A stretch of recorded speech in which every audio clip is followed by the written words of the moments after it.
Alrighty then. Hopefully this thing fires up soon. If not, something's up. Oh, fuck.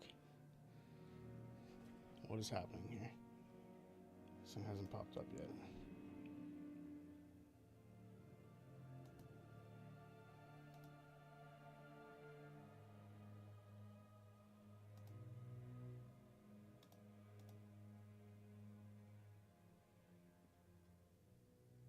There you go. That was weird and scaring the crap out of me.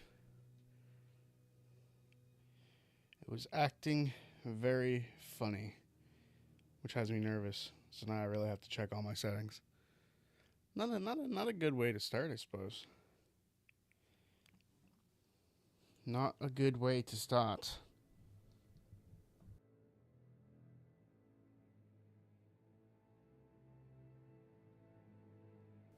Okay. Everything seems to be fine. All right. So, quick reminder.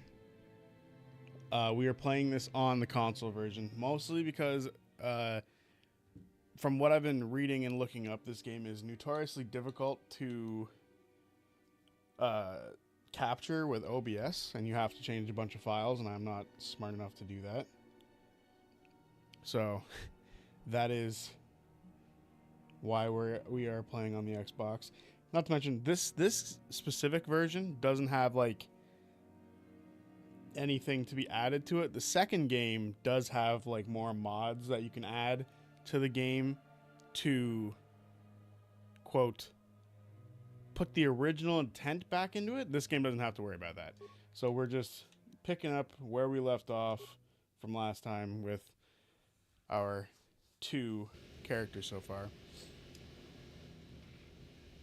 Hello, Brain. How's it going?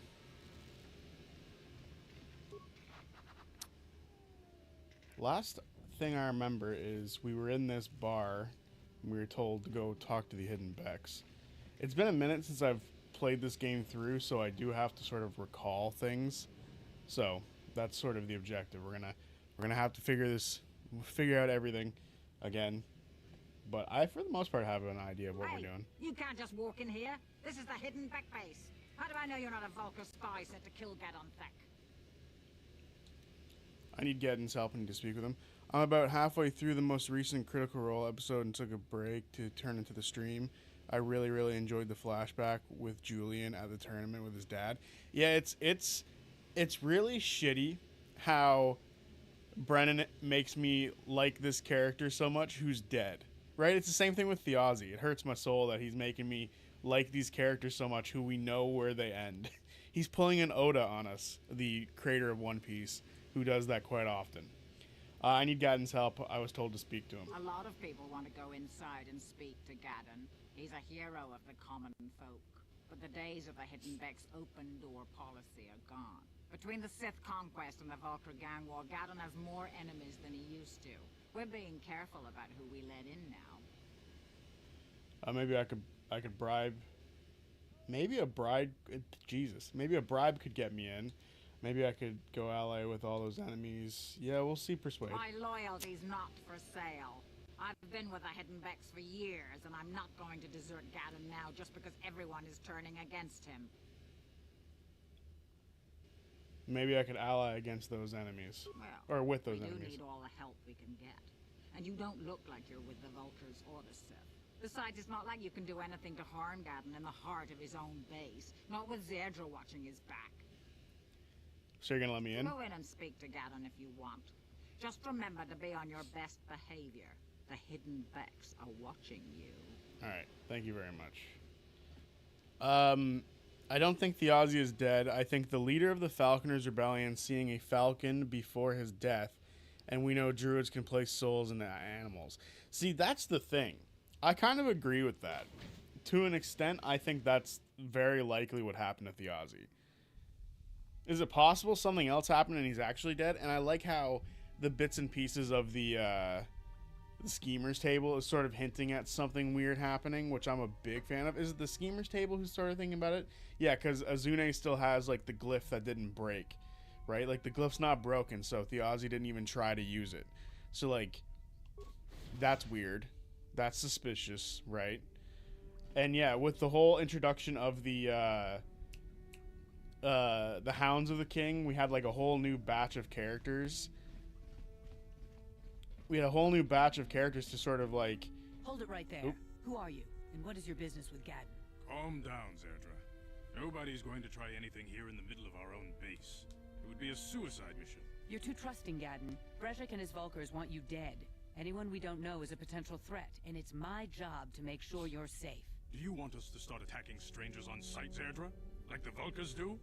I will never let it come to that. Now step aside and let them pass. As you wish. You can speak to Gadden if you want, but I've got my eye on you. You try anything and you'll be vaporized before you can say Vulkar spy. She's the most oddly colored Twi'lek I think I've ever seen. Like, I feel like most of them are like green or blue and yellow, but like, she's like all of them. Like, even there's a bit of purple in her. That's a little weird. But yeah, like I was saying, with the introduction of the Hounds of the King, we've learned about all of these like potential outcomes for someone who dies after like, and like they get reborn into like a dog, right? So we've now been introduced to a bunch of characters like that. So I think your theory about that's correct. Thiazi wanted a casket of a death god, correct? So what if Thiazi wants a god corpse without a soul for his soul to be planted into? What if the Night Song can do that? That's the question, isn't it? Like, what's the purpose of, and a lot of these things like that he's given us, Brennan has given us, has been like clues to like Thiazi potentially like knowing he was going to die, right? So he got and collected the Stone of the Night Song and brought that back with him. He had this casket with another mask in it and brought that back. And those things are both associated with like dead shapers in a certain way, right? One of them is like the passage for elves from the afterlife to like the next life. That's what it's supposed to be. And then we see that it can be used to bring someone back to life, or in Octus's case, someone to unlife, I guess. So there's that whole situation with him, which is interesting in and of itself, right? And then this casket, which we've seen open one time, and no one's used it since, so we don't know much about it other than the fact that it was used, like, it's supposed to be like the trickster god's coffin, so the god that Belair helped kill. So it's a little weird, right? It's a little weird. We don't know all these things yet, and that's something I thought the Seeker's table would be answering more questions of, but it seems like the Schemer's table is going to be answering a lot more of those questions, which is pretty interesting. Also, the intro with Belair was magnificent. Belair has been at the top of the characters I am most excited to learn about. Same. Belair is such an interesting idea. The idea like this mask wears people is really cool. I'm excited to figure that one out. You'll have to forgive Zerdra. Ever since Brezhik and the Vulkars began this war against us, she's been a little overzealous in her security duties. And the problems with the Sith haven't helped things. Zerdra seems to forget that I know how to look after myself. Now, how can I help you? I need information on those Republic escape pods that crashed in the Undercity. The escape pods? You know, I heard the Sith have been asking around the Upper City about them as well. But you don't look like you're with the Sith. They might be spies, Gadden. They might be working for the Sith. Calm down, Zerdra. If the Sith thought we knew anything useful, they'd have a battalion of troops kicking down our door. No, I think this off-worlder has his own agenda.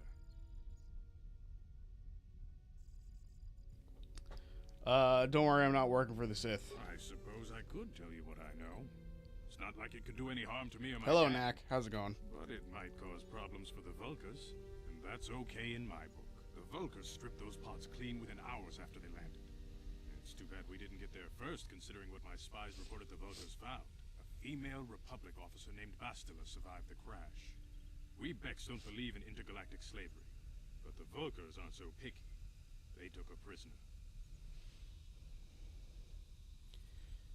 Basila's a slave. What will happen to her now? Normally, the Vulkars would take a captured slave and sell them for a nice profit to Davik, or an off-world slaver. But a Republic officer is no ordinary catch. I still think Bastila's just a Republic officer. That could work to our advantage. Maybe she'll even figure out a way to escape from the Vulkar base on her own. She's too valuable to leave with the Vulkar scum at the base. Brejik's probably got your Republic friend hidden away somewhere safe until the big swoop race. You'll never find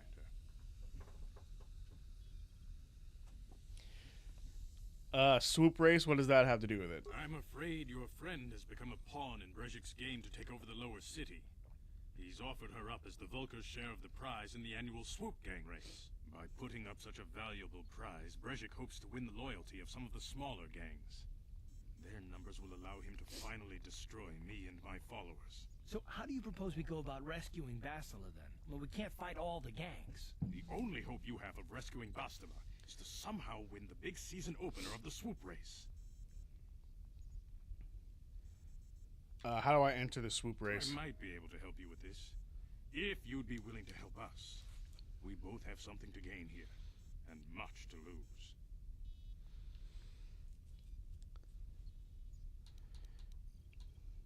How do I know I can trust you? You really don't have any other choice. Not if you want to get Bastila back. You should at least listen to what I have to say. The swoop race is for the lower city gangs only. I could sponsor you as a rider for the Hiddenbecks this year. If you win the race, you'll win your friend's freedom. But first, you have to do something for me. My mechanics have developed an accelerator for a swoop engine. A bike with the accelerator installed can beat any other swoop out there. But the Vulkars stole the prototype from us. They plan to use it to guarantee a victory in this year's swoop race. I need you to break into their base and steal it back. How am I supposed to get inside the Vulkar base? Getting into the Vulkar base won't be easy. The front doors are locked tight. But I know someone who might be able to get you in the back way. Mission Veo. Mission? Gaddon, you can't be serious. She's just a kid. How is she supposed to help them with this? Mission's explored every step of every back alley in the lower city. Plus, she knows the undercity sewers better than anyone. If anyone can get inside the Vulkar base, it's her. Where can I find Mission? She and her Wookiee friend Zalbar are always looking to stir up a little excitement. They like to go exploring in the Undercity, despite the dangers. Your best bet is to look for her in the Undercity. But you'll need some way past the Sith guard post at the elevator. I've got some Sith uniforms to disguise myself. A simple disguise might have worked on the Upper City guard, but the security down here is much tougher. You'll need the proper papers to get past him. Luckily, my gang ambushed one of the Sith patrols headed down to the Undercity. They never made it, and their security papers fell into my hands. Since we're working together now, I suppose I could give them to you in exchange for your uniforms. With the security papers, you won't need a disguise anyway. What do you want the Sith uniforms for? I like to be prepared. Eventually, the Sith are going to try to drive us out of the Undercity. Sith disguises might give my people the edge we need in a crucial battle.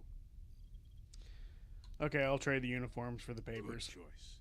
Thanks for the uniforms. You won't need them with these security papers anyway. Now, is there anything else I can do for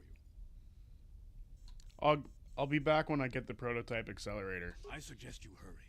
The swoop race is coming up, and we want you to have time to practice before the race. Sounds good. Alright, I wasn't ignoring chat. I could see you guys are talking. I just wanted to have that finished up. Thoughts on Valus? Other characters have taken more center stage recently. I'm excited to learn more about her. She is super ancient / old and just can't seem to connect with these young kids. Which is funny, right? Because RNS is like in her 50s or 60s or something like that. So it's so funny to me, like, and I think Taisha's around that same age, maybe a little bit younger.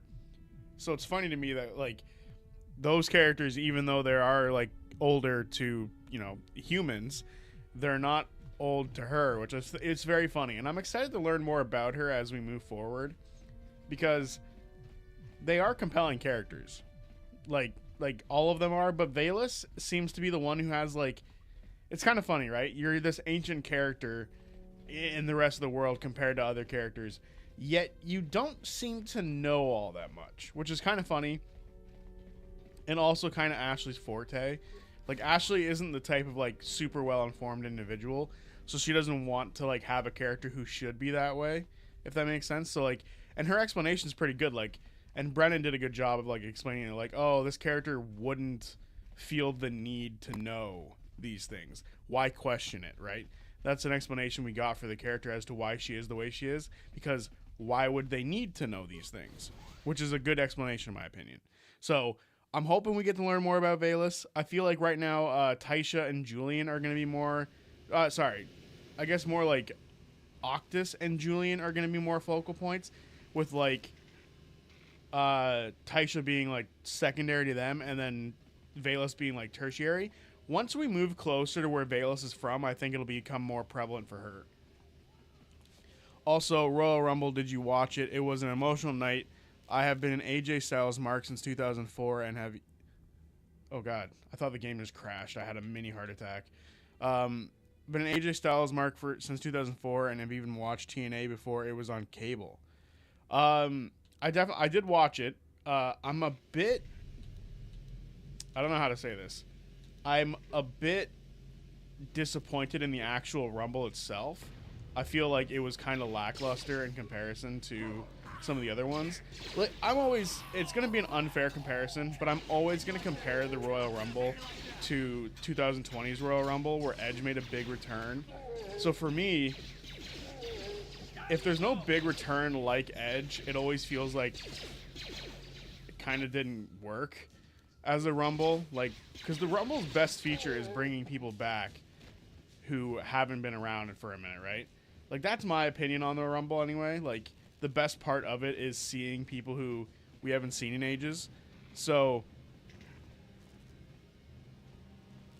yeah, I think the Rumbles themselves could have been better. Honestly, I also think they picked the wrong people to win, if I'm being real. The two Rumbles were weak. They barely had any surprises, and the surprises they did weren't any major names. I did love the Obafemi push, though. Yeah, Obafemi was cool.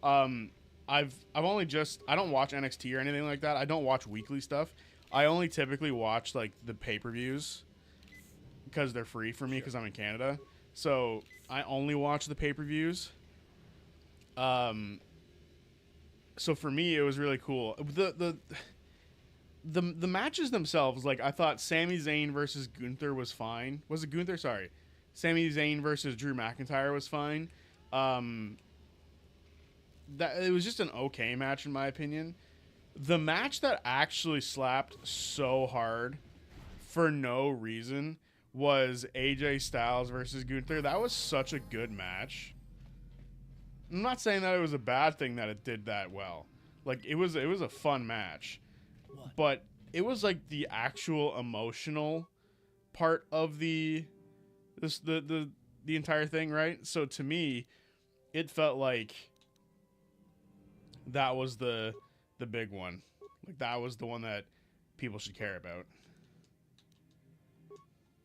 Personally. Is that thing about to attack me? No, it's on my side. Okay, cool. We got some XP for that, though.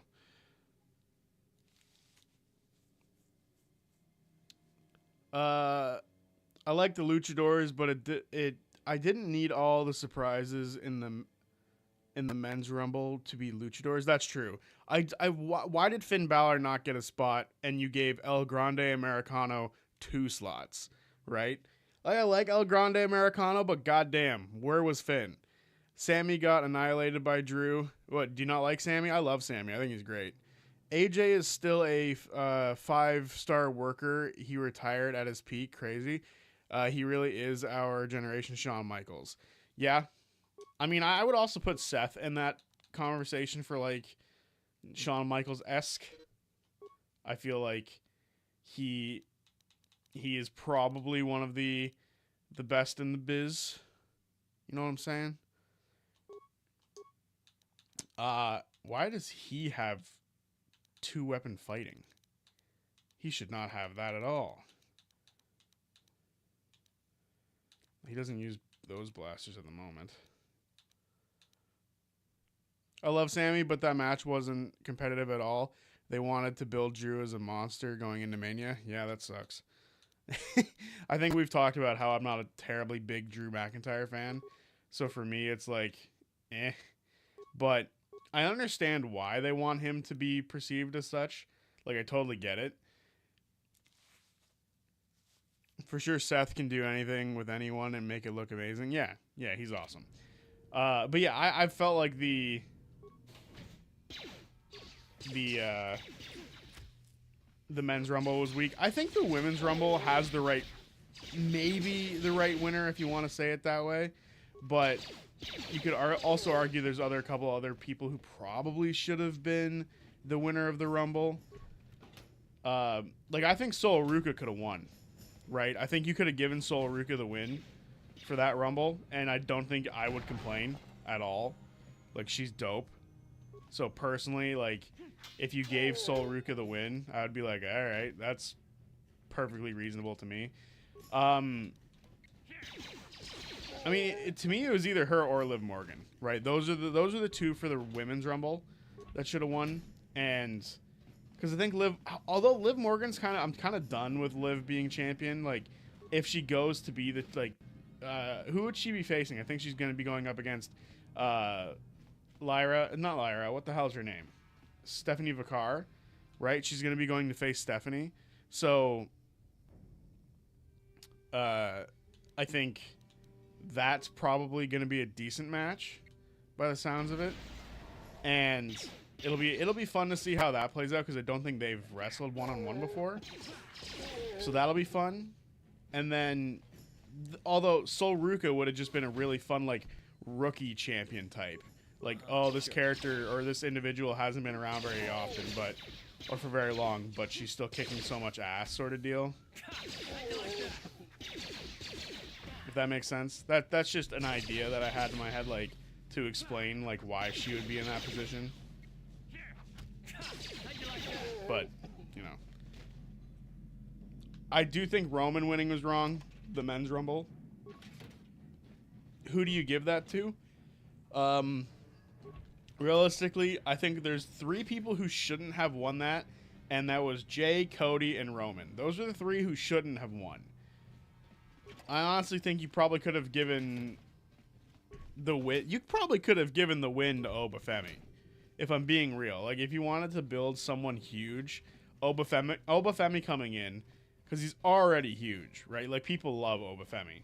So you could have made the argument, like, it's worth more to have done that than to not have. If that makes sense.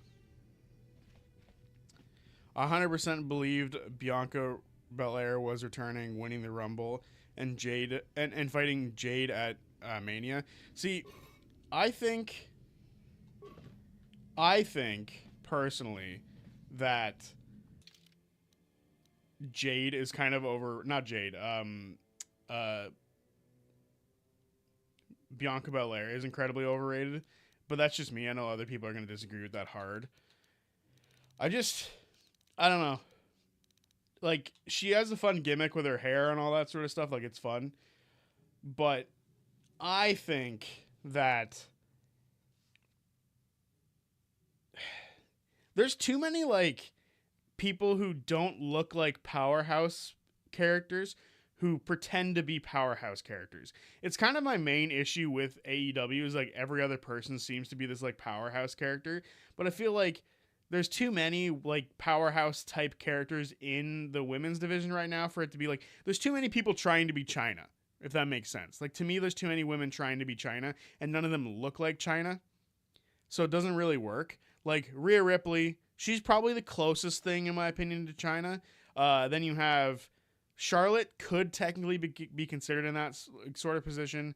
Jordan Grace, is that her name? She's also in that position, like, of, like, powerhouse woman. Then you've got Bianca Belair. You've got Nia Jax is also powerhouse woman. And then you have Jade Cargill, who is a powerhouse woman. I feel like the powerhouse woman thing, there's too many of them. And I feel like you need to build up some, like, other characters, which is why I like Stephanie Vicar, Sol Ruka, and, like, Selena Vega, Chelsea Green. Like, those characters to me are more interesting than, like, the powerhouse woman. I feel like the powerhouse woman, it works better when there's only one powerhouse woman, if that makes sense. Bianca is legit the strongest woman in the entire women's division, though. Is she? Is she actually? Like, is there proof that she can lift more? She's stronger than Nia Jax and Jade. She legit is a power lifter. Oh, I did not know that. I just, but like I said, I don't think you can have, like, 7 to 8 powerhouse women and make me feel like it's a unique gimmick. It doesn't feel unique.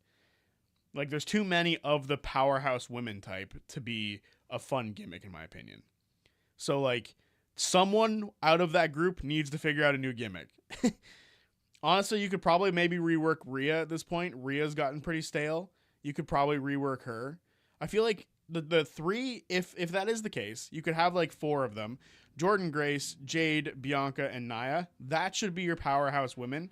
And then you should have everybody else figure out like an actual gimmick.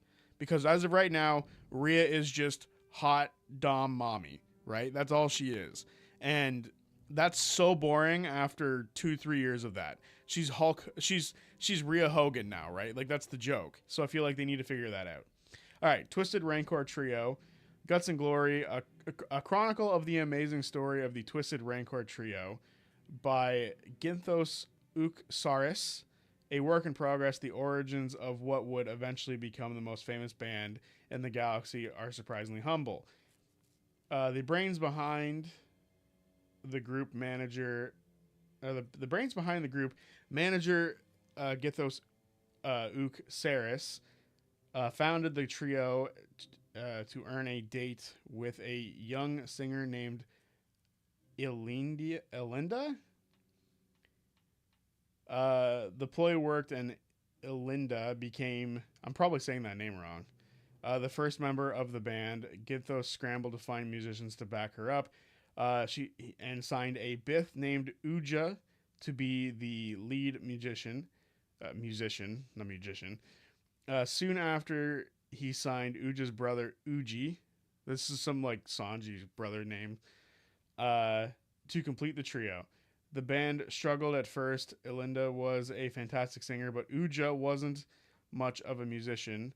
When Elinda threatened to quit, Gilthos fired Uja and signed another Bith named Lupa. So it goes Elinda, Uja, Uji, Lupa.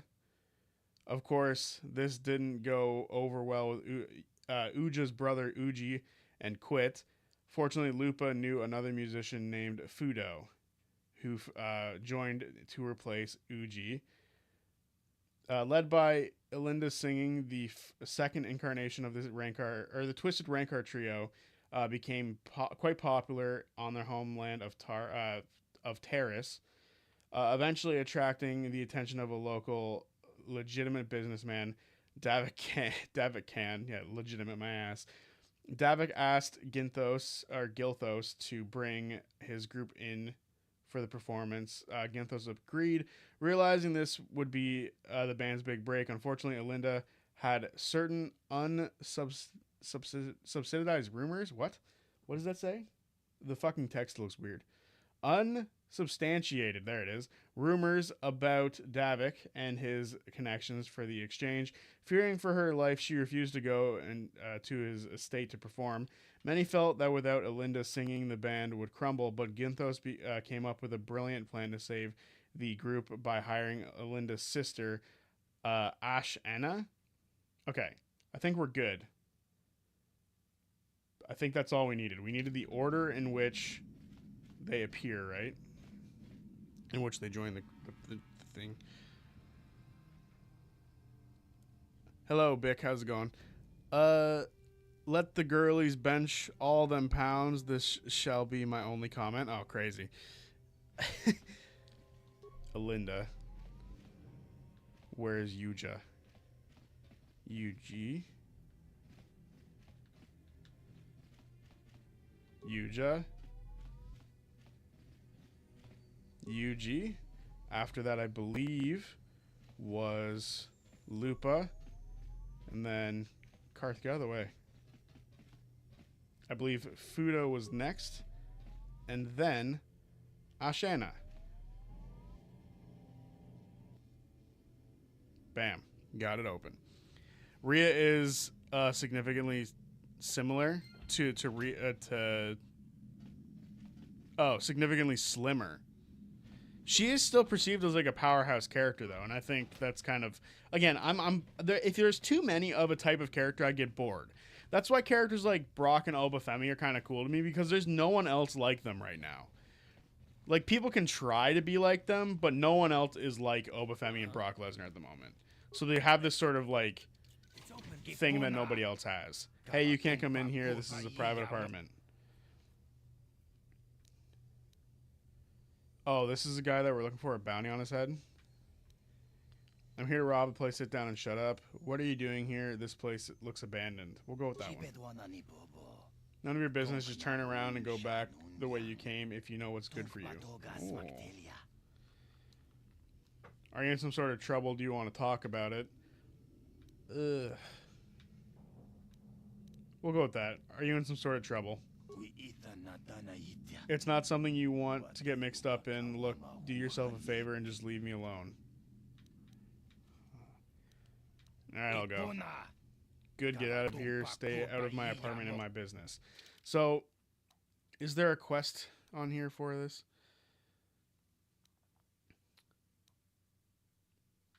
Yeah, he's got a bounty on his head. Alright, well, we'll just take the bounty. Back again, you know, I'm a man on the lam. Is that how you say lamb in that instance? I don't really want visitors coming and going from my hiding place. I think it's time to collect your bounty, Matrick. Well, you're going to have to earn it. Cool, we are going to earn it. Alright. I like that the fights pause before you get started. It's quite nice. I didn't know that... oh my god, he got one shot. What a loser. I didn't know that... Rio is actually like a power lifter though. That's kind of not Rio. Bianca is an actual power lifter. Is she injured right now? Is that why she's not there? Like, because I feel like there's a lot of people who I haven't been seeing lately on any of this stuff. Is she injured, or is there like a political reason why a lot of them didn't go to Saudi? Because I feel like that might be the case for some of them. That some people didn't want to go because of like the whole they're anti-Saudi. Which, to be fair, and I'm curious what you think about this, actually, Brain, because the crowd looked empty, right? It looked empty, but it wasn't, to my understanding. It wasn't empty, to my understanding. It was actually just, like, the way the seats were made. It made it look like it was empty, which is shitty.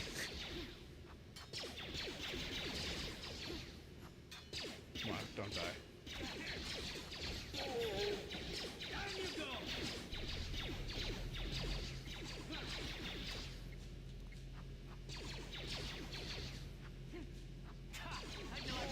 Whew. Some of these fights are getting kind of close. Which is funny, I don't feel like I'm under-leveled, but maybe I've went the wrong direction. Oh, this is the Volker base. You're supposed to be going the other way, for fuck's sake. By the way, I'm finally caught up to CR. That's good. What did you think of the last episode? I loved the last episode. I thought it was a lot of fun. I believe Brain's only halfway through it, so we're not going to spoil too much from it. But the opener was great. I love everything that we're learning with Belair. This is the type of thing that I feel like the cold open should always be. Some sort of like flashback to their past so we can understand these characters, right? Because like these characters have felt so lived in already that to know that they have this much like backstory is huge. So for me, that was dope. A lot of fun for like me to learn about like his past and exactly like the type of feelings that they would have had during like their quote unquote imprisonment to people. So that was awesome. Yeah, the opening was maybe the best scene since the campaign, or scene since the start of the campaign. Yeah, I think it was great. Something seems to be bothering Karth. Maybe you should speak to him and see if you can get him to open up about it. Speak to Karth. What's on your mind? This is a good time to ask. Is this a good time to ask you more questions? I guess I did say you could ask me questions later, didn't I? Is this really necessary? Not if you have a problem with it. No, I don't have a problem with it, really. Go ahead and interrogate me. This isn't an interrogation. I never said that. No, I was just joking. Though you do seem to be full of questions. It's rather refreshing, to be honest. Let me ask you something first, though. I've been going through the battle aboard the Endar Spire over and over in my head since we crashed. Some things just don't add up for me. Maybe you could tell me what happened, from your perspective. Like you said, when we first met, Bastila didn't even have time to use her power. Why ask me? I don't see the point. I wasn't in a position to know what was going on, really. I like that answer. Neither was I, to tell the truth. I was on board as an advisor for the most part. The battle began so fast it's anyone's guess as to what actually happened. We lost the ship and a lot of good people, and for what? On the hope that the Jedi powers would save us somehow? Not that Bastila had much of an opportunity to act. We didn't choose that battle anyway. It got forced on us. Hell, I'm just as surprised that any of us are alive to talk about it. Come to think of it, it's more than a little surprising that you happen to be here, isn't it? I mean, just what is your position with the Republic fleet anyway? I'm just a soldier. I'm sure there isn't anything unusual about that, is there? Hell no. Unless you consider that you were a last-minute addition to the crew roster and you just happened to be one of the survivors. What's so odd about me being added to the crew last minute? Are you implying that I had something to do with the crash?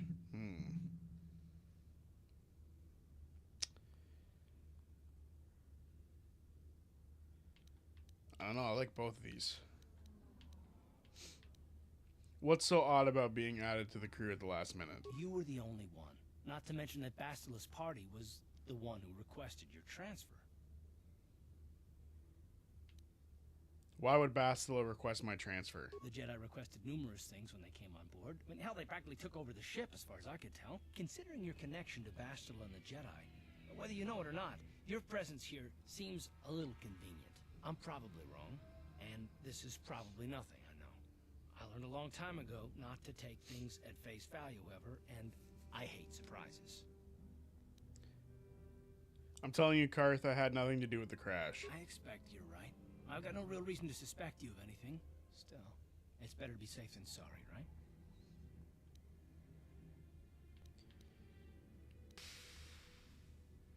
You know we're on the same side, right? Look, it has nothing to do with you personally. I don't trust anyone, and I have my reasons. And no, I'm not going to discuss them, so can we just keep our mind on more important things?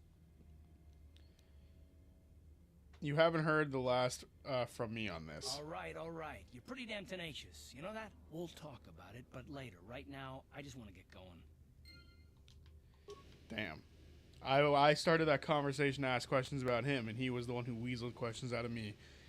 They built that stadium for the event, and it was half empty, and the audience didn't care about anyone, only the 20-year vets, and it was worse because next year Mania is in Saudi. Are you fucking serious? They're putting WrestleMania in Saudi? That feels so wrong to me.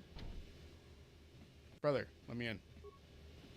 Hold on there, civilian. Only those with official Sith business are allowed into the Undercity. Unless you've got the proper security papers, you better just turn around and go back the way you came. It's not that it's wrong. I feel like I need to explain that. The reason I feel like that's wrong is because of how Saudi views things differently than how we do, right? And the good example is the women's Royal Rumble. Like, the women only had one match on the card, and it was the women's Royal Rumble. And a part of it is because of Saudi, right? The other part of it is they have to wear really awkward clothing during their matches. They've all talked about how they don't like wearing the clothing they're forced to because they have to cover up from head to toe. They're not allowed to, like, show anything. So they have to be in head to toe. Like, a lot of them are in, like, full-on leather bodysuits. And the matches look bad because of it. Because they're not used to wearing that type of stuff. So if you're going to throw them on Saudi Arabia, first of all, there's a likelihood that there's not going to be many women's matches on that card. There's a likelihood that there's not going to be many women's matches on that card, which is going to be shitty because one of the best WrestleManias ever was when the main event was Ronda, Charlotte, and fucking Becky Lynch wrestling in a triple threat match for the main event. It was fucking awesome. So the fact that that's not likely going to happen in Saudi is bullshit. TKO only cares about Saudi money. I absolutely agree. And the UFC also shows that this is the case too, right? Because the UFC goes there more often now than they did ever before, and that was always an open door for them to go there. And boxing's even doing the same thing with a lot of Saudi money. Now, Should they be getting their money? Sure, but a lot of that money should be kicked back down toward the fighters and the wrestlers in WWE. But that's not the case, so it's kind of shitty. I've got my security papers right here. Let me see. Yeah, these look to be in order. I just hope that the crowd actually shows up for WrestleMania, because it was kind of bullshit seeing the women's match for the Rumble having no one there. If you see anything It was move down bullshit. there, shoot first and ask questions later. All right, rat ghouls, we're coming for you.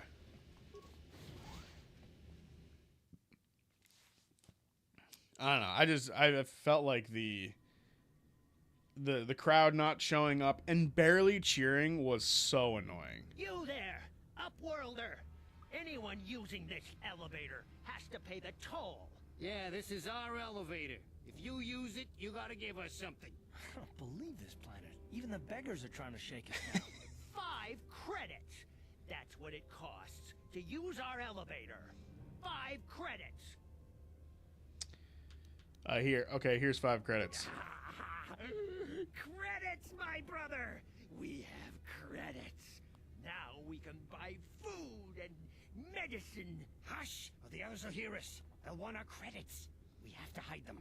Go on, you two. Get out of here. I'm sorry about that. Those 2 beggars give everyone in the village a bad name. We aren't all like that, you know. Most of us are good people. I'm sure you are, miss. It's just too bad your little welcoming committee is here to give people a bad first impression. Name's Dunan Valus. We were talking about her earlier.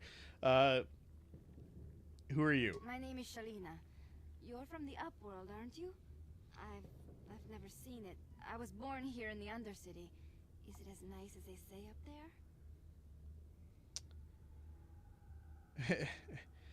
there? The surface is a beautiful place. It's nothing special. It's better than this festering slime pit. Who the fuck says that sort of shit to somebody? The surface is a beautiful place. I've never been to the surface, but sometimes I think I can see it in my dreams. The sun, the sky, the stars. It all sounds so wonderful. Gendar, the leader of our village, tells me I should spend more time trying to improve things down here and less time dreaming about something I can never have. Maybe he's right. You probably think I'm a fool, having dreams of a place I've never even seen. But when I was little, Rukil used to tell me stories of what it was like up there. Rukil, who's that? Rukil's the oldest man in the village. The kids call him Rukil Wrinkleskin, but he's a kind man. He used to tell me the greatest stories when I was a little girl. I still like to listen to his tales about the Promised Land, even though I know they're just legends, but it helps to make the Undercity seem less dark somehow. The Promised Land, what's that? It's just a story to make little children smile. Rukil believes in it, though. Sometimes I can almost believe it myself, but then I look around and see the ugly truth. I guess we have to make the best of what we have, though. If you really want to learn more about the Promised Land, you should speak to Rukil. Where can I find Rukil? He's wandering around somewhere on the south side of the village. He doesn't move too far. He's hard on his bones. He's over 100 years old. The children laugh at him, and people think he's crazy because of his stories about the Promised Land, but he's really just a kind old man. I'll be going now. Oh, okay. Well, if you ever need anything, or if you just feel like talking, come back and see me. I hardly ever get a chance to speak to someone from the Upworld. No problem. You know what's funny? I've been playing through Mass Effect recently because like this game made me want to play Mass Effect again, and it reminded me that I have a Mass Effect 3 file that I never finished, so I just restarted it, and this location reminds me a lot, like vaguely, not like super like accurate and the same, but it vaguely gives me like mild hints to Chichanka, the world that the Krogan come from. And, like, the way that it's sort of, like, this shitty world that, like, it just gives me Chichanka vibes, like, mild Chichanka vibes. And it's funny that, like, this game clearly has so much influence over the Mass Effect franchise. There are creatures in this game called the Quarians, right? And the Quarians is a race in the Mass Effect franchise. So there's a lot of influence that this game clearly has on the Mass Effect development, Hey, you ain't from the village. which is You're always from fun. the Upworld, ain't you? Yes. You've got credits, I bet. Watch yourself. There's something slimy about this guy. I wouldn't trust him as far as I could throw him. My name's Agir. I run a little salvage shop here. You want to buy something from my store? I got some good deals. Let me. How do you manage to run a store in the Undercity? If a villager comes across any useful salvage in the Undercity, they bring it to me. Every so often, members from the lower city gangs come down to trade for the salvage. They'll exchange food and medicine for engine parts, old blasters, and the like. Sometimes they even give me credits if I have some really good stuff. Let me see your inventory. It ain't the best stuff. Mostly salvage and such, but the prices are right. The price is right.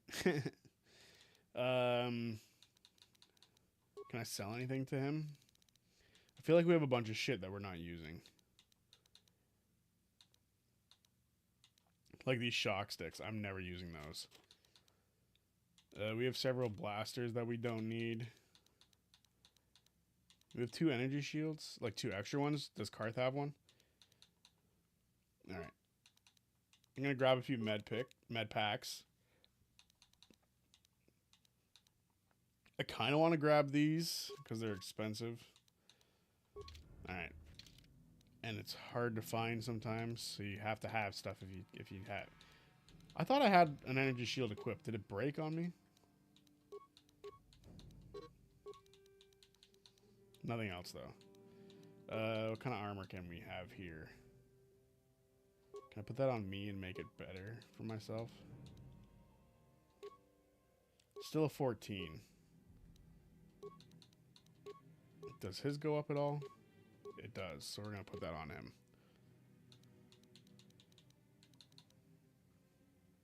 Alright, so we can sell 2 pieces of combat armor to this guy then. Hey there, Upworlder. You want to... Yeah. Let me see your inventory. It ain't the... Sell. Combat armor. That's only 10. 10 fucking credits. How about clothes? Clothes is worth nothing. Might as well keep it. But yeah, I love that after playing these games so closely to each other, like Mass Effect in this game, you can clearly see, like, there's a lot of connection between them for, like, their development cycles. Or at least, not their development cycles, but, like, their development was influenced by each other. Greetings, or Upworlder. this influenced we rarely it. see your kind here in the Undercity. I find it strange that so many of you have come down from the surface recently. No offense, but I can see why people normally avoid this place. Why have you come into this dark and sunless place? Is there something you need of me or my village? I will help you however I can. You said something about other Upworlders who came by recently. Let's go with that. Our village has seen many visitors from the surface recently.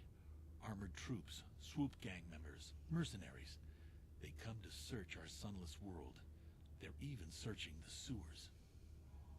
I'm looking for a Twi'lek named Mission Veo. Yes, I have seen this Twi'lek many times, though I've never spoken to her. She and her Wookiee companion often pass through our village on their way to explore the sewers. How can I get to the sewers? There are 2 entrances into the sewers from the Undercity. One to the northeast of our village, the other to the southeast. But the sewers are dangerous, Upworlder. If you dare to travel those dark tunnels, you would be wise to go heavily armed, unless you wish to become a meal for the rock ghouls and the other foul creatures. Alright. As you wish, Upworlder. Should you have need of anything else, come speak to me. I represent the entire village, and I will do my best to help you however I can. Are you an elected official, or do you just claim to speak for everybody? Hopefully he's elected. Alright, let's see if we can learn anything about the Promised Land before moving on. You come from the world above. Is this the time of destiny, then? Is this a portent of the salvation of my people? Or merely another false sign to mislead us from the path? Are you the herald of prophecy? The beacon to guide us through the darkness? Or are you merely another harbinger of shattered dreams and unfulfilled promises? Be careful. This one might be crazy enough to be dangerous. Speak to me, Upworlder. Tell me what fate you unleash upon us. Salvation or damnation? Speak, Upworlder, I beg you. Okay, then, could I ask you some questions? Question. You are uncertain, bewildered, perplexed. Understandable, I suppose. Even after 100 years of life, I myself still become confused at times. Perhaps I can make things more clear. Some things, at least. My name is Rukil, the oldest outcast here in the village. Rukil Wrinkleskin, the children call me sometimes. That name's hilarious. I'm doing Invalus. What do you want from me, Rukil? Once I was honored for my wisdom. Over time, the villagers fell away from the true path. Eventually, there was only a single apprentice who followed me. And now she is gone too. What happened to your apprentice? My apprentice is lost. I sent her out into the Undercity to find... Well, I cannot tell you. Not yet. Sadly, my apprentice has not returned. Please, Upworlder, will you help an old man? Will you seek out my apprentice in the Undercity? Her name is Malia. I must know of her fate, whatever it may be. I must know what she found. I will help you with this, Rukil. Finding her may be difficult. Malia could be anywhere in the Undercity. But if you will find her, I will know you to be our true savior. Only then can I reveal my secret knowledge to you. I'll be back if I can find anything out. I wish you luck, Upworlder. Come speak to me again once you have discovered the fate of my apprentice. Alright. That guy genuinely just sounds crazy. Wait, Upworlder. You can't go through this gate. There is too much danger and suffering beyond. For your own sake, turn back. Danger and suffering, what are you talking The about? villagers infected with the Rutgor disease are quarantined beyond this gate. It's only a matter of time until they transform into horrible creatures that would destroy us all. So you just lock them away in a cage? For the sake of the village, we have to keep the infected ones locked away. And when they finally do transform into Rutgors, we'll let them destroy each other. There must be something someone can do. Nothing can be done for the infected villagers. Even the serum to counteract the Rutgor disease wouldn't be any use now. Nobody would be foolish enough to risk going into the pens to give them the cure. The infected ones could transform into Rutgors and attack them at any moment. I'm going through those gates to try to help those infected ones. So you'll just leave the infected ones to die? You're a coward. I can't help the infected ones. They have to die so that the rest of the village can live. I accept this. If you think that makes me a coward, so be it. Okay. Farewell. We'll back up away from this door for now. It doesn't seem to be closing, which is not good. I think there's a chance we can find a cure. Did it close? Okay, it closed. I think there's a chance that we can find because the guy up top says he can work on a cure, right? So if we don't interact with them, I think there's a chance that we're able to heal them. So that's what I'm gonna try to do. Hurry, Hindar! Hurry! I can hear it coming! He'll never make it. He's doomed. I told him he was a fool to leave the village. He will make it. Run, Hindar, run! Open the gate! Quickly! There isn't much time! I can't! The Rakghouls are too close! The mutants will kill him if you don't open the gate! And if I open the gate, they'll kill us all! No! You can't do this! It isn't fair! Please, make him open the gate! Hindar will die if he doesn't! I can't open the gate. Not while the Rakghouls are so near. Open the gate, I will kill the Rakghouls. You'd risk your life for a stranger? You're brave, Upworlder. I'll open the gate for you, but you gotta be quick. In a few seconds, I must close and lock it again. Let's kick some Rakghoul ass. Damn, that thing is super close. Karth, do something, brother.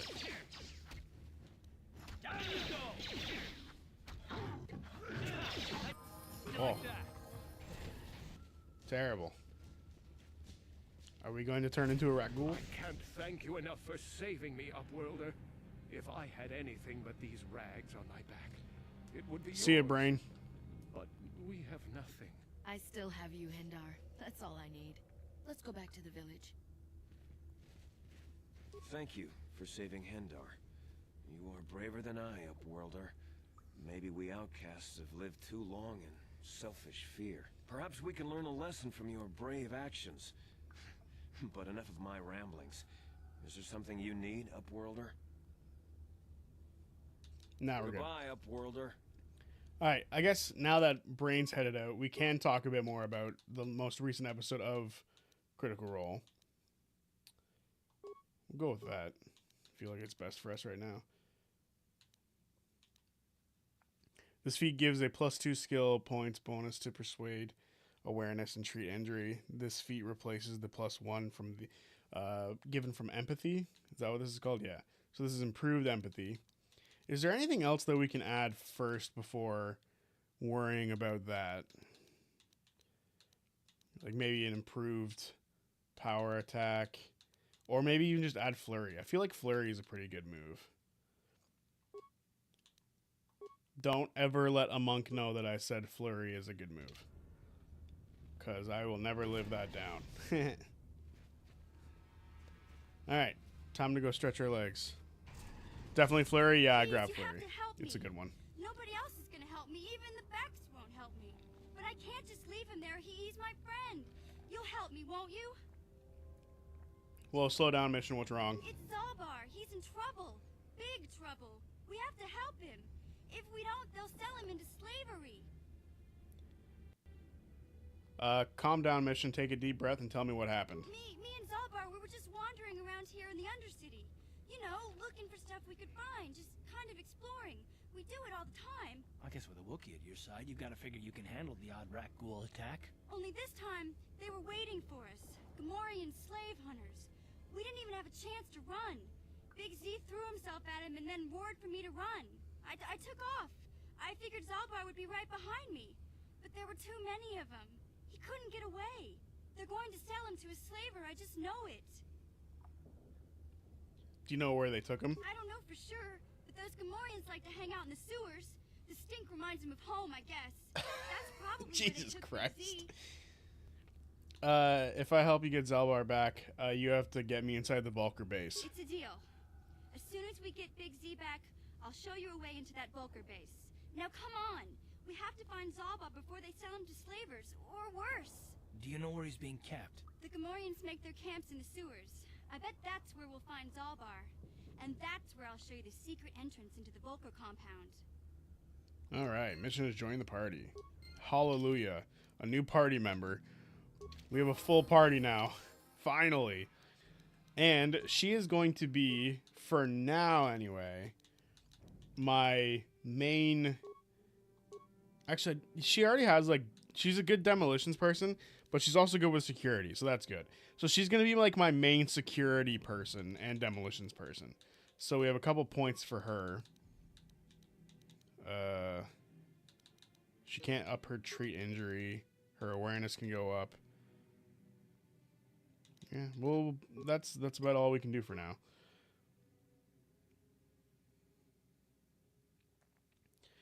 That shall live in my mind forever, and I will bring it up when you bitch about monks. Fair enough. Fair enough. I didn't realize I was so... I thought I was closer to the light side than that. I didn't realize I was so middling. Yeah, she is an hacker. Oh, she is a hacker. There was no spacebar hit. My bad. All right. I'm hyped. I'm so hyped for having Mission here. She's one of my favorite characters. She's so cool. That is the entrance to the sewer, by the way. But we're going to do a few other things before we go into the sewers.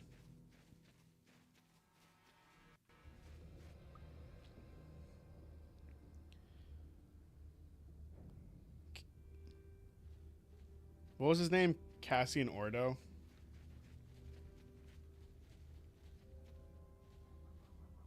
Don't move. I'm not afraid to use this blaster if I have to. Settle down, kid. We've already lost enough men to those damn rat ghouls. The last thing we need now is more casualties from a needless firefight. By the looks of you, I'd say you're down here for the same reason we are. To salvage something from those downed Republic space pods. Let me give you some advice. Forget about it. Do yourself a favor and just head back from where you came. Are you threatening me? Mandalorians don't make threats. We make promises. But I'm just trying to give you a friendly warning. This isn't a good place to stand around chatting. The Undercity is crawling with rat ghouls. I've already lost a half a dozen men to those monsters. Canderous, I heard something. Canderous. Over there, in the shadows. Sounded like a rat ghoul. Well, here they come. Looks like we've got company. Get those blasters ready, boys. Ion grenade! Ion grenade! Flurry of blows. Pop, pop, motherfuckers. Hey, look, more dead guys.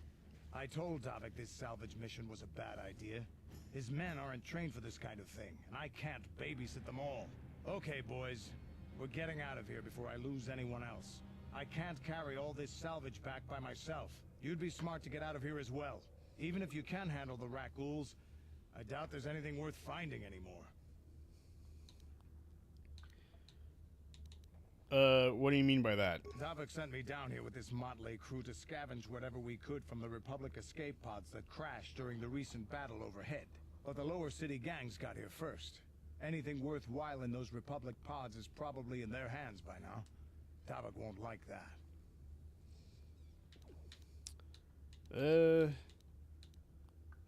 What can you tell me about Davik? What are you, an off-worlder? Everyone knows Davik. He's a member of the Exchange. You know, the interstellar crime syndicate. Smuggling, gambling, extortion. Davik controls it all here on Taris. That's why I'm working for him. But lately, the lower city gangs have been giving my boss some trouble. Does the Exchange still exist in canon? Boys, let's move out. Like, or is it like some sort of just lost relic of this era of Star Wars? Because, like, honestly, the Exchange sounds pretty cool to me. So it'd be a kind of a shame if they don't exist in the same form that they used to.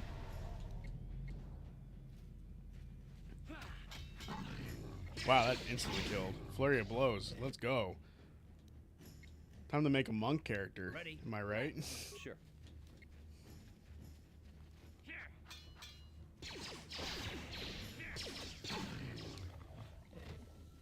So I can't see you, Vic, if I don't go to live chat. Canderous is the best.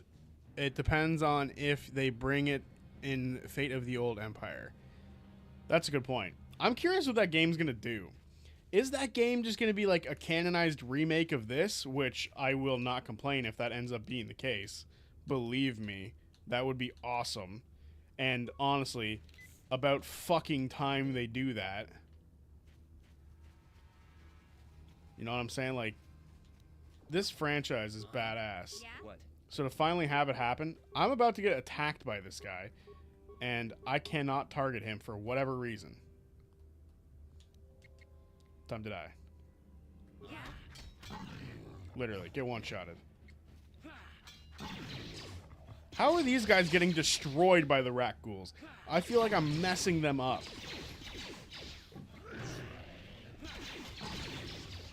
It seems like I'm immune to their disease. I'm a beast. I'm a boss. Look at that. Literally just one-shotting everything. These guys are weak. Promised Land Apprentice Journal. Oh, we found her. She's dead. Very dead. What did it say? Where's the Apprentice Journal at? This journal details the search for the Promised Land carried out by Rukil's apprentice. Most of the entries are mundane, however. The last entry is quite interesting. I have uncovered evidence that others have been seeking out the fabled land and that their trek have led them into the sewers. I have decided that I must go there as well. All right. So maybe answers lie in the sewers. More corpses.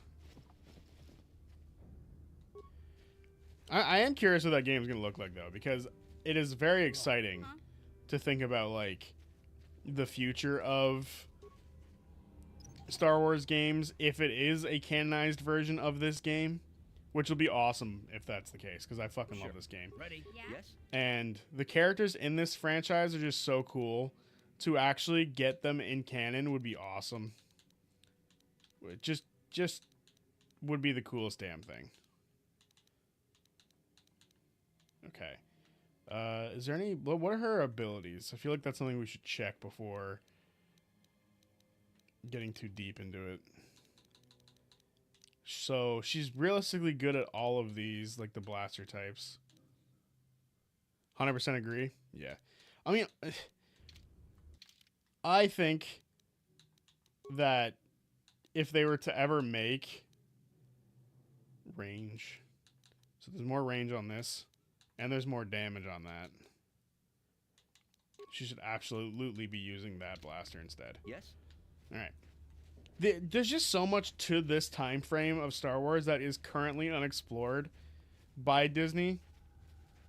So them finally exploring it would just be like the best move. I'm sort of tired of like them doing stuff during the prequel era and the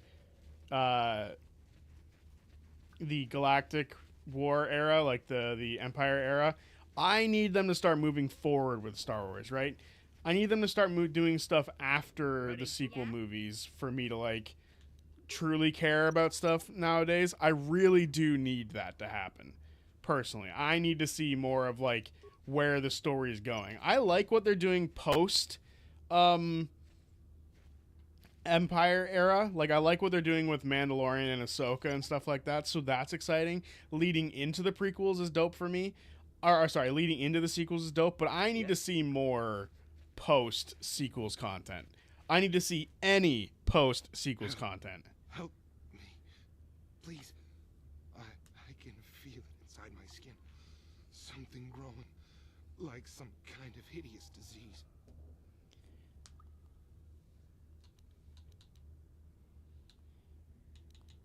Wait here. I'll see if I can find something to help you.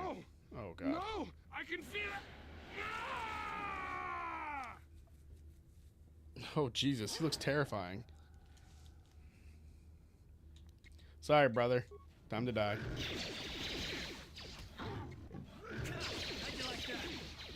I did want to help you. I did. So these are the escape pods. No, don't block my path, guys. I'm trying to collect goodies. Either YouTube hates me or Zodiac finally got tired of my shenanigans. Well, I didn't do anything to block you. I think it's literally... We've already been over this. It's your name. YouTube thinks that your name being, hey, it's Bick, is you saying, hey, it's bitch. And, yeah. That's genuinely all it is. YouTube thinks that you're saying, hey, it's bitch. And until you elect to change it, which I think you did briefly, and then they allowed your name to be seen, but then you changed it back, or changed it, or they caught up to the name and decided that that wasn't enough of a name change, so then they made you do it again. Or they're trying to make you do it again. I genuinely think that's all it is.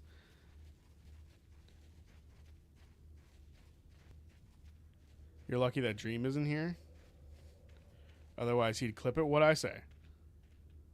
What'd I say that's clippable? I know, but it's gotta poke fun at you and get retconned. Ragebait 101. Oh, Ragebait 101. Jeez. It doesn't... What about your name Ragebaits me? Did I miss something? Did I... You there, civilian. This is a restricted area. What are you doing down here? What's getting clipped? What am I missing here? Look, I've got all the proper security papers. Security papers? Oh, you're one of those trackers the commander sent down, right?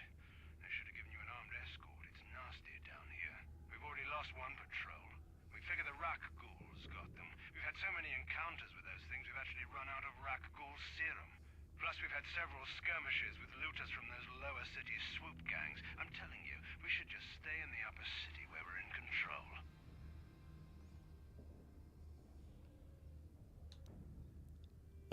You should follow your orders and keep looking. Hey, I'd never disobey my orders. I'm not a fan of court-martials and executions. I was just talking, you know. Nothing anyone has to mention to the commander. Come on, Patrol, let's get back to it. The sooner we get this search done, the sooner we can get out of this mutant-infested hole. Move out. No, saying it's your fault is rage bait. You never really get mad, and I don't really believe it. I'm just messing around. Oh, fair enough. Well, sometimes you mess around too much. No, I'm kidding. People messing around out here.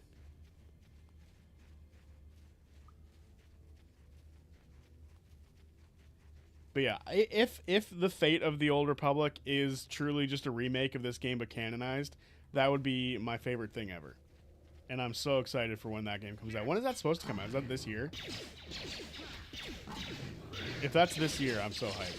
Because I cannot express how excited I am. To the point where I'm like, I need to play this game again. Which is why I put it up on the list of games for us to vote for. Because I was like, I need that in my life. That is a game I need. And here we are. I love this fucking game. It's so good. Hey, Karth. You're a pilot for the Republic, right?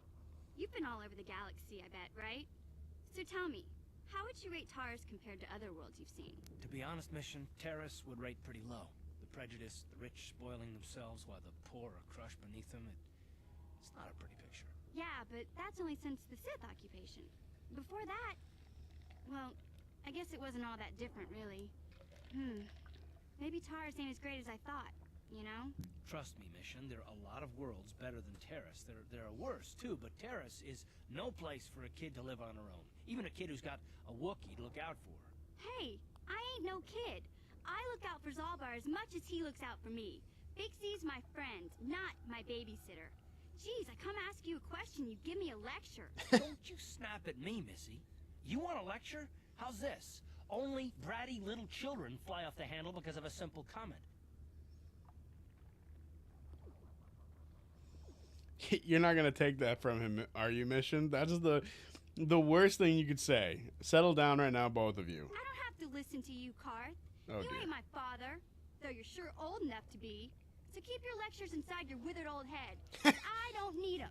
And I sure as hell don't need this. Look, let's just drop it and get back to what we were doing. Everyone's so hot-headed. Jesus.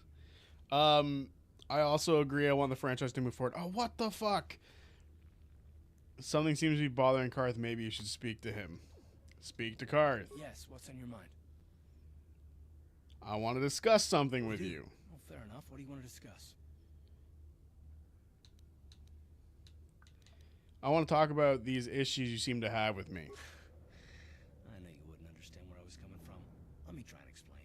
You got the skills of an elite commando, and you saved my butt more than once. Between that and your facility with languages, I'm lucky you're here. But that doesn't mean that I'm going to stop watching you being wary. I'm just not built that way. Period.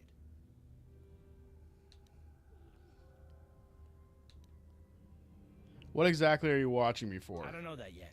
Like I said before, it's probably nothing, but I've been betrayed by people before, and well, it won't happen again. That's all. So you want some guarantee I won't betray you? I don't know that you'll betray me, but there are no guarantees. Not for you, not for me. You don't have to take it personally. I'm beginning to wonder if you're even capable of trusting anyone.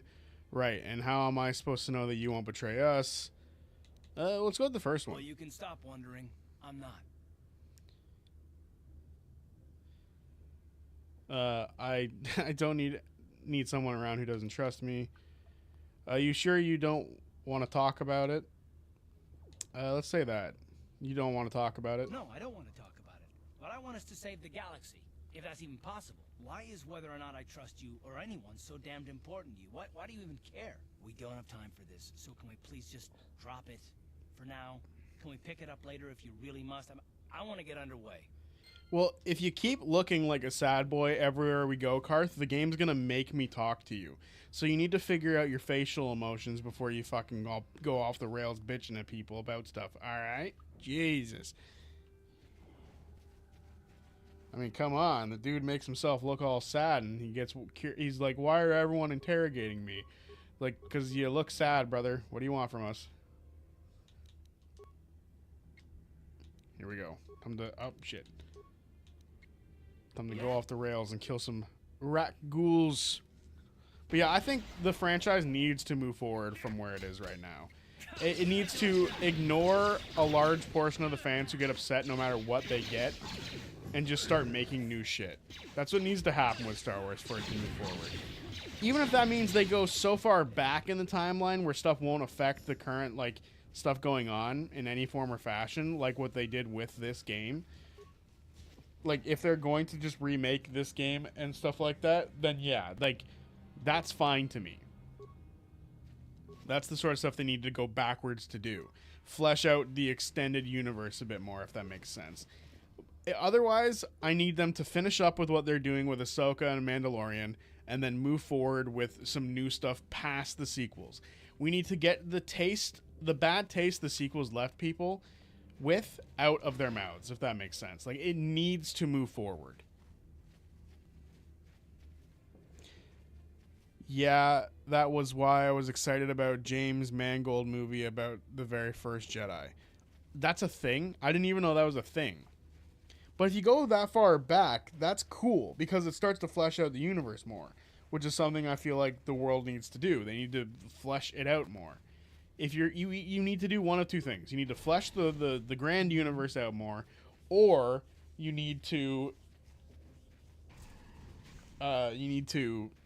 move forward with the universe and like push it forward, and that way you can flesh out the universe as well. Mission seems rather distant. Maybe you should talk to her. Speak to Mission. Hey there. What can I do for you? I want to know a little bit more about you. Do you know anything about the planet we're on? Let's go with that one. I want to know a bit more about you, Mission. Really? You want to know about me? Nobody's ever really been interested in me before. What do you want to know? Yes, the first Jedi that created the Jedi Order. That sounds like a fucking badass movie. Like, is that going to be a movie or is that going to be a series? Because I honestly think Star Wars does really well as, like, series. Like, not just being locked to 2.5 hours or, let's say, 2.5 hours times 3, depending on if you do a trilogy. I feel like TV shows, video games, like, those are, like, the best ways to, like, really flesh out a franchise.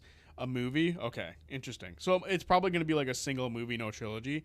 So that, it could be interesting, and we get to, like, see how would that work? That's actually interesting now that I think about it. How did you and Zalbar hook up? That sounds like a weird sentence in 2026. Big Z's my family, you know? My parents, well, I guess they're dead. It was just me on my own until the day I saw Zalbar in the lower city. I could tell right away he was in trouble. This was before the gang wars were out of hand. But even then, the Vulkars were scum. A few of them were hassling Big Z, trying to pick a fight, but he wasn't looking for trouble.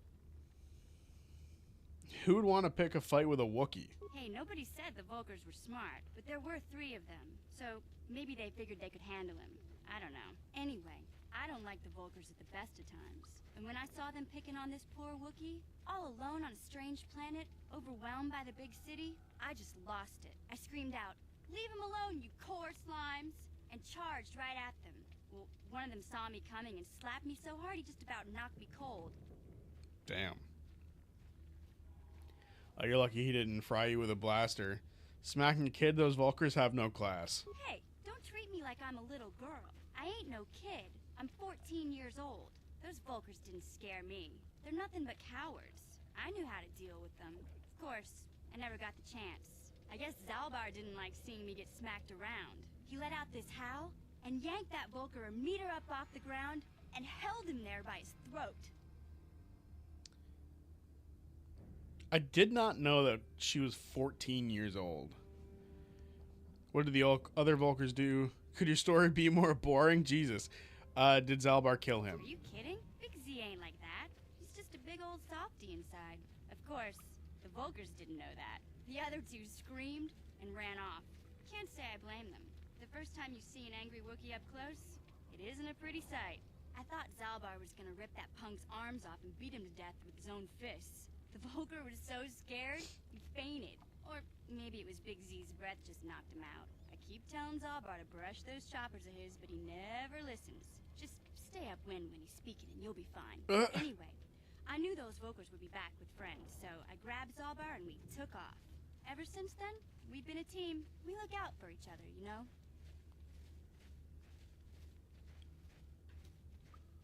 How did you survive before you met Zalbar? Okay, what's that supposed to mean? You think I can't take care of myself? I've got street smarts. I know how to get by on my own. In fact, I look out for Zalbar more than he You could looks say out that for she's me, a street you know? rat. Big Z's a little bit too gullible to make it alone on the mean streets of the lower city. You know what? Now that I've said that, it's more like she gives like Oliver and Company vibes, right? She's able to survive by herself. She's like part of like the company, like with Dodger and them. You guys ever seen Oliver and Company? That movie slaps. How did Zalbar end up on Terrace? He was fleeing some kind of trouble back on Kashyyyk. That's all I know, really. Big Z doesn't like to talk about it. In case you didn't notice, he's the strong, silent type. Doesn't much matter to me, though. I accept him for what he is, not what he was. Me and Zalbar like to live in the present. All right. We should get back to the task at hand. I suppose you're right. Like I used to tell my brother, fast talk and slick words don't get the job done. I didn't know you had a brother. My brother's a touchy subject, you know. It just so happens I don't really feel like talking about him right now. Nothing personal. Let's just get back to the business at hand, okay? Okay, Karth and Mission, you need to go to the school of if you don't want to talk about something, don't bring it up, right? So don't bring up your trust issues and make your face look all sad and then get upset when people notice that you're all sad. And then don't bring up a saying your brother used to say and then not want to talk about your brother. Come on. Less is more. All right. Before we get too far, I do want to go collect a few things. Because before going, like the sewers is like a mild difficulty jump from what I recall. So I want to go get XP and money from that bounty that we grabbed. And then on top of that, I want to take the serum that we have to the doctor to see if we can make a cure so that way we can help those people in the Undercity camp. Because if we can, that might give us some more XP as well. So, more XP, less problems. More flashy sword moves. But yeah, that movie does sound pretty interesting, Knack. And the idea of going that far back, like, where is the... That's a good... I guess this is an interesting question. Where was the first Jedi temple, right? Like, who wrote the books from the sequel movies? You could answer those questions in that type of movie where you go that far back. And you're like, yeah, the first place was on the planet that Rey and Luke were on in the sequel movie. I forget the name. Octu? Was it like that or something? Something like that. Oh, God. Hey there. What can I do for you? I want to talk about your brother. Oh, dear. I was a little snappish when we last talked. I'm Yeah, sorry you were. about that. I get a little touchy when it comes to Griff. It's kind of embarrassing telling people about him. Does the game seem quiet to you guys? It seems quiet to me. I'm going to up it a little bit. That should be good. Hopefully that's good. All right. Embarrassing why? It's complicated. Griff wasn't the most popular guy. He had his faults. But I still loved him, you know? Sometimes people don't understand. I never knew my parents. My brother always looked out for me. He's the one who brought me here to Tars. I was just a kid, only 5. But I remember the trip, if you could call it that. We were stuffed inside a packing crate in a starfreighter's cargo hold with just enough food and water to make the trip. Not exactly first class, you know? Oh, what just happened?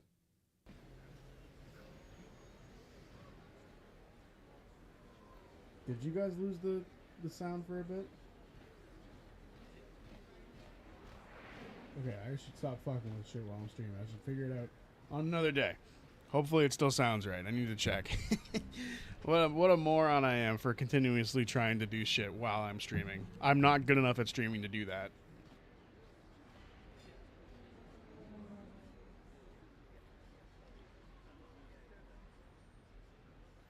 All right, it all sounds good still. Phew. All right, you were stowaways. How could your brother do that to a 5-year-old? I don't know the whole story. I was pretty young, but my brother owed a lot of money. Might even have been a few arrest warrants out for him, I don't know. The only way to get off the planet was to smuggle ourselves out. I mean, I don't want to make it sound like we were criminals. Well, maybe my brother was. See, this is why I don't like to talk about it. It makes Griff sound worse than he really was. My brother had his problems, but he always looked out for me. His family, you have to stick by your family. Not true. That is not true. Oh, what kind of problems did your brother have? He gambled and drank, and he was always borrowing money for his latest get-rich-quick scheme. But he had a good heart, you know?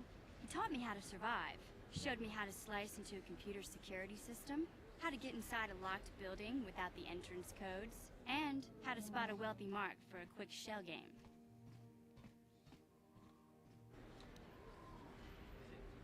Pretty handy skills to have, Mission. Yeah, Griff did right by me. I really miss him since he left. I keep hoping he'll come back someday. He promised me he would. Why did he leave? Fell in with a bad crowd. It's all Lena's fault. She's the one who took him from me. Just It's always a batted girl. those long lashes at him and off he went. Who's Lena? I don't want to talk about Griff and Lena. Just the thought of that space tramp makes my blood boil. Subject's closed as far as I'm concerned. If I'm gonna be any help to you, I can't be worrying about my brother running off with some intergalactic skank. So is there something else you need? Jesus. Some powerful words. Damn. All right. Nothing. Okay, Never mind. have it your way. I always forgot that this game had some choice language in it and some. This is from the early 2000s. I should remember that. Yeah, exactly. How did they come up with the order edicts and stuff? Well, we actually have a mild understanding of like where a lot of the the order's ideals came from, which is kind of funny. We do have a mild understanding of it. A lot of it came from like different perspectives in the Jedi Order and those like the leaders in charge, like the masters, right? So the edicts that they have during like the movies. Says you missed Jesus. your last payment.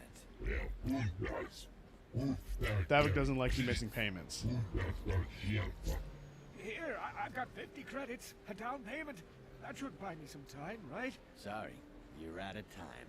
Now it's all or nothing. Davik can't have people not paying his debts. But I don't have that much. How can I give you credits I don't have? That's too bad. Davik's going to want to make an example of you. You're coming with us. No, help! Somebody help! They're going to kill me! I know we have to be careful about drawing attention to ourselves, but are we gonna just let them drag this guy off? Hold on a second. Looks like we got ourselves a witness here. Davik doesn't like witnesses. Leave this man alone or you'll have to deal with me. I don't like your attitude. I better teach you a lesson. Let's go with the first one. Leave this man alone or you'll deal with me. Guess we have to teach you to mind your own business. Look at this guy dressed up as a Han Solo fucking wannabe. Alright, Han Solo wannabe. Time to get your ass beat. I didn't even get to... guys, relax. I owe you my life. Those bounty hunters are going to take me away and kill me. My wife warned me not to take a loan from Davik. Now I can't pay him back. It's not good to owe a crime lord money. He'll just keep sending more bounty hunters after me till I'm dead. Maybe I can help you. You already helped me by saving me from those bounty hunters, so unless you have a spare 100 credits to give me so I can pay off Davik, there's nothing else you can do. Hand over all your credits if you want to live. That's fucked up. Okay, here's 100 credits. Take them. Giving me 100 credits? Just like that? I don't know what to say. Thank you. Thank you. You're giving him 100 credits? Generous. Now I can pay off Davik. You've saved my life. Thank you. I'd better take these credits to him right away. Hell yeah. Give me your remains. 50 credits, brother. 50 credits, it gives you 100 back. Hey, brother, you could have just taken their credits. Bye. Crazy. I also love both Wolverine and Logan, so I hope for a Mangold movie.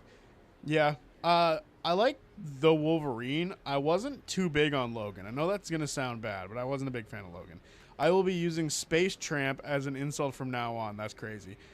Good idea, Bick. We need to make it a trend. By the way, do you guys know the Han Solo dance song? Saw this for the first time yesterday. You only saw that for the first time yesterday? I used to own that game. That game was awesome. Yeah, it's I'm Han Solo. I'm Han Solo. Yeah, I love that song. It's hilarious. It's so awesome. That Connect game was honestly so good. I know that's gonna sound stupid just like for me to say out loud, but I fucking loved that game. That game was so much fun as a kid. The Connect was just a lot of fun as a kid. If anyone tells you the Connect's bad, they're an idiot. They don't know what they're talking about. The Connect was so much fun. It was so good. Yeah, I almost couldn't breathe. I had to laugh so much. It's so awesome. It's such a good experience. Such a fun game. She's currently using that kind of blaster, so I might just up her blaster proficiency. Because, I mean, Rapid Shot might be worth something to us. But proficiency with blasters just makes more sense. Yeah, no, that song is so funny. I love it. It's a lot of fun. I'm Han Solo. I'm Han Solo, Solo. Yeah, I forget what the actual song is. I have no clue what it is. I'll have to look it up later. Just look up Star Wars Connect Dance. It's basically Dance Dance Revolution. Not Dance Dance Revolution. It's, what the fuck is that game called? Shit. It was so popular from, like, 2008 all the way up to, like, the Xbox One era of video gaming. And even then, they still had, like, a Kinect. So, like, it was up until the Kinect died did that shit die off, truly. This is the funniest shit this is the funniest shit ever. You need to treat yourself. Yeah, it's hilarious. Welcome back. Are you in need of healing or medical supplies? I can treat you right here at the center for almost any condition, except the rat ghoul disease, of course. I have the serum for to cure the rat ghoul disease. You have the serum? Impossible. How did you get this? No, wait. Just dance, thank you. I really want to know. Can I see it? The serum, I mean? I need to see if there is enough for me to analyze it so I can start producing it in mass quantities. Here you go. Let me see. Yes, this is it. A cure for the rat ghoul disease. With this sample, I can make enough serum for everyone. The people of Terrace owe you a debt they can never repay. Please, take this... Thank you, Zalka. Oh, that'll be fine. I appreciate everything you've done. There are many who would have sold the serum to the crime lord Davik for a much higher sum. Now, is there anything else I can do for you?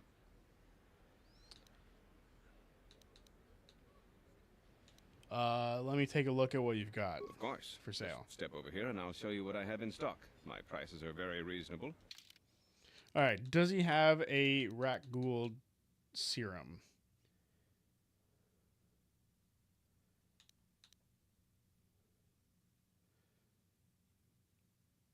Hang on.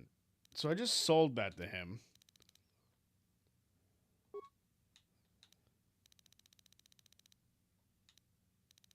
If I buy it, can I use it on people?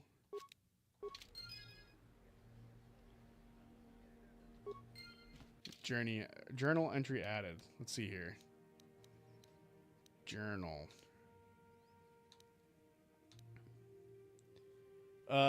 Several of the outcasts have been infected with the rat ghoul disease. They've been placed in quarantine away from the others. So that when they transform into the rat ghouls, they won't ravage the rest of the village. So now that I have... Who's Bendik? Oh, that's Bendik Starkiller. I know who that is. Dia's bounty. Thanks to your information, Holden has withdrawn the bounty from Dia. Now the only thing left is to tell Dia that she is safe. Okay, cool. All right. I'll take this new serum that I have to... What? Welcome to my medical... I even have a cure for the rat ghoul disease now, thanks to you. With the sample you've brought me, I've been able to extract hundreds of vials that will cure this horrible affliction. Of course, I sell them at a very reasonable price, just enough to cover the cost of processing the sample. All right. Of course. Just... Do you have any more then? No, I bought one. Okay, cool. In that case, we're gonna snag a couple of med kits and then be on our way. You blew it. If you'd brought that rat ghoul serum to Zax, you would have made it worth your while. But no, you had to go and do the honorable thing. Damn right I did, dick. We are an honorable person. Just ignore the 2 bodies I killed earlier. I was a... Hey, Karth, can I talk to you for a second? Are you ready to have a civil chat? Or is this gonna be another childish... That's rich coming from you. I'm trying to apologize, you nerf herder. I mean, I'm sorry. Nerf herder. I didn't mean to get mad at you. I love Star Wars swears. I'm sick of everyone treating me like I'm a helpless kid. Yeah, I know. And I'm sorry about what I said, too. I'm just a little on edge lately. Not surprising considering all we've been through, but I shouldn't take it out on you. It's about time you two made up. Mission, you have to know that we don't think you're helpless. I mean, look where we are. Look at what we're doing. You're not just along for the ride. We need you. You really mean it, don't you? Nobody's ever said anything like that to me before. Not even Big Z. He might think it, but he's not really one for words, you know. Thanks, Karth. Well, that's no big deal. I mean, I know how it is. Sometimes you just need to hear a few words of encouragement. Kids are like that. Kids are like that. Listen, Jesus. Oh, I get it. Okay, you got me. You're pretty funny, Karth. For an old guy. Come on, geezer. Let's get back to what we were doing. Just calling him a geezer. The dialogue in this game is honestly really good. Like I think a lot of these characters, they're really well written. I love this game. I was a Just Dance fiend. All my lame moves come from there. I mean, hey, we all have lame moves, I'm sure, and most of them probably come from Just Dance. I have no moves, and yet still play Just Dance, so I don't know. Mostly the Star Wars Just Dance, though, you know it's just how it is. Where the hell is Mission? What?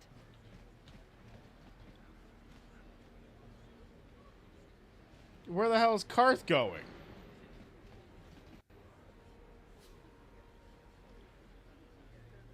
The characters may be well written, but the fucking game has some issues.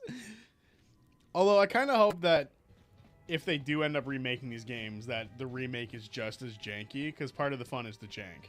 You know what I'm saying? Like, the jank is a lot of fun. Dia. You're back. Did you manage to get Holden to withdraw the price on my head? Yep. I spoke with Holden and I convinced him to remove the bounty on your head. He called the bounty off? That's wonderful. I only wish I had something to give you as a reward. Wait a minute, I know. I don't have many credits, but there is something I can give you. It's a family heirloom. It's not much, but it's something. Thank you. This reward will be fine. I can never truly repay you for helping me, but you'll always have my thanks for what you did. Yeah, no problem. Let's see what shitty thing she gave me. How do I show new items?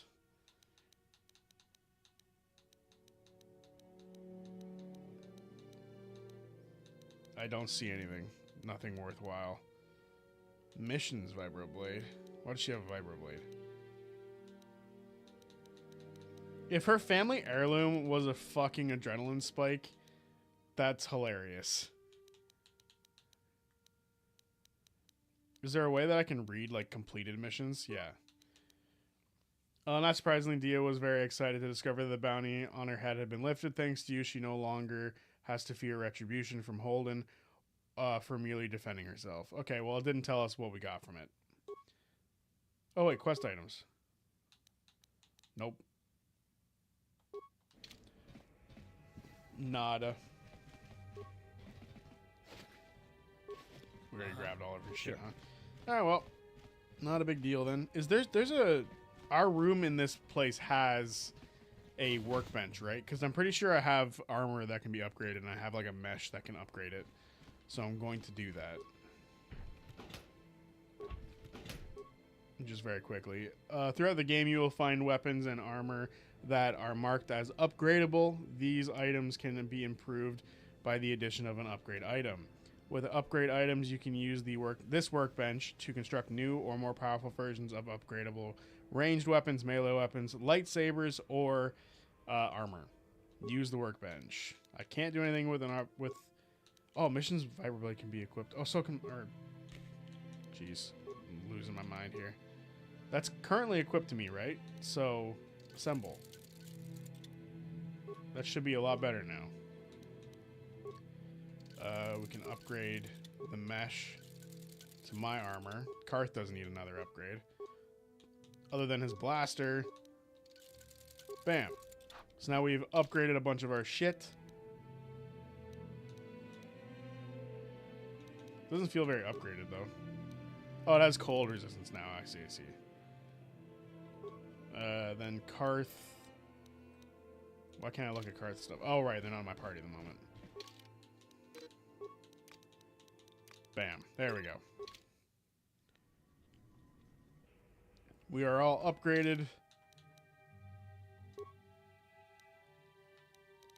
+2/+0 versus two-handed weapon penalty if in the offhand. Okay, cool. So it just became slightly better for being like in my offhand, which is nice because it is in my offhand, I believe. Karth, where's Karth's blaster? Can she wear armor? She can wear heavy armor. Her AC is 20. That's insane. Is this heavy? Maybe I should switch their armors around. She can wear that. He can wear that. It didn't change his AC at all. What would she get from having the other one? So, Republic mod armor. So she's at 20 regardless. And he's at 18 regardless. What does it look like? I guess they look the same either way, huh? She's the only one without any modded stuff, so I might just leave that armor on her. What? So we're good. Good to keep moving.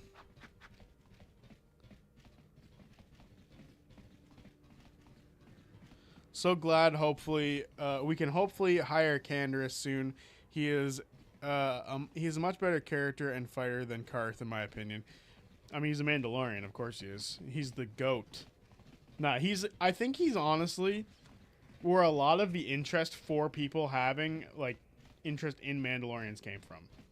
Like, he's an early character that, like, a lot of people grew attachment to. Is this the hideout? Goddamn, I went all the way around without realizing.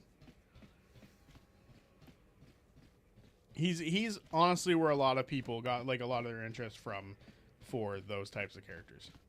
So it is exciting that he is a character that we can recruit. Can you miss him? You said hopefully. I didn't realize that you could miss the character.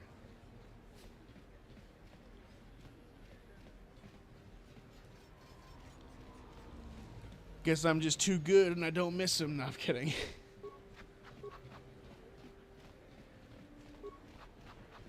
I get the feeling it comes down to, like, if you're able to persuade him, and maybe because I am the main character, I tend to persuade more. Like, I put more into persuasion than other stuff. I already have.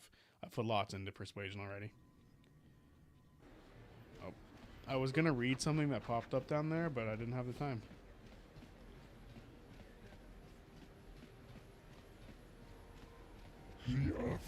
Please, human, I am injured and need of assistance. These human children keep hitting and kicking me. I cannot reason with them, but if I fight back, I could be arrested. Get out of here, you goggle-eyed freak! You're too ugly for the upper city. Yeah, go back to where you came from. We don't want your kind up here. Please, human, help me. Maybe these offspring of your species will listen to you. Hey kids, leave this Ithorian alone? What do you care what happens to some scummy alien? He's just a freak. Yeah, he isn't even supposed to be in the upper city. Just because he's different doesn't give you the right to attack him. Yeah, we'll say that. Come on, let's go. I don't want to listen to this alien lover anymore. Racist children. Thank you, human. I was returning from a visit with a work associate when those children humans attacked me and chased me through the streets.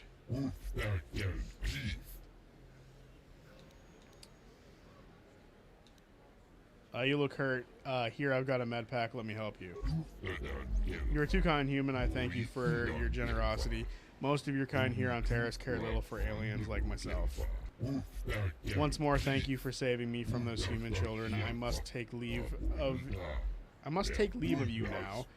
My life mate will be wondering where I am. Well, see,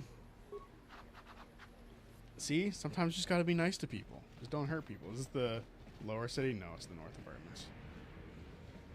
I feel like we've already robbed those apartments dry too. I can't believe there's racist children in a Star Wars game. It's just a crazy sense in it. God damn it, Karth. Something seems to be bothering Karth. Maybe you should speak to him and see if you can get him to open up about it. I swear to God, if Karth dodges the questions again,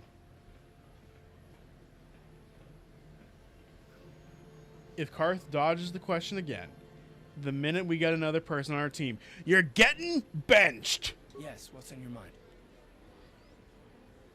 I just want to talk with you. Oh, you want to argue some more, is that it? Ugh. I'm always up for a good fight. I just want to know why you distrust me so much. What does it matter that much? Why can't you just leave it be? I just don't trust easily. And for good reasons, which are my own. But we have to work together, Karth. So it has plenty to do with me. Oh, damn it. I suppose I won't get any rest until I talk, will I? You want to know why I don't trust anyone? Yes. Fine. Here goes. 5 years ago, the Jedi had just finished the war with the Mandalorians. Revan and Malak were heroes.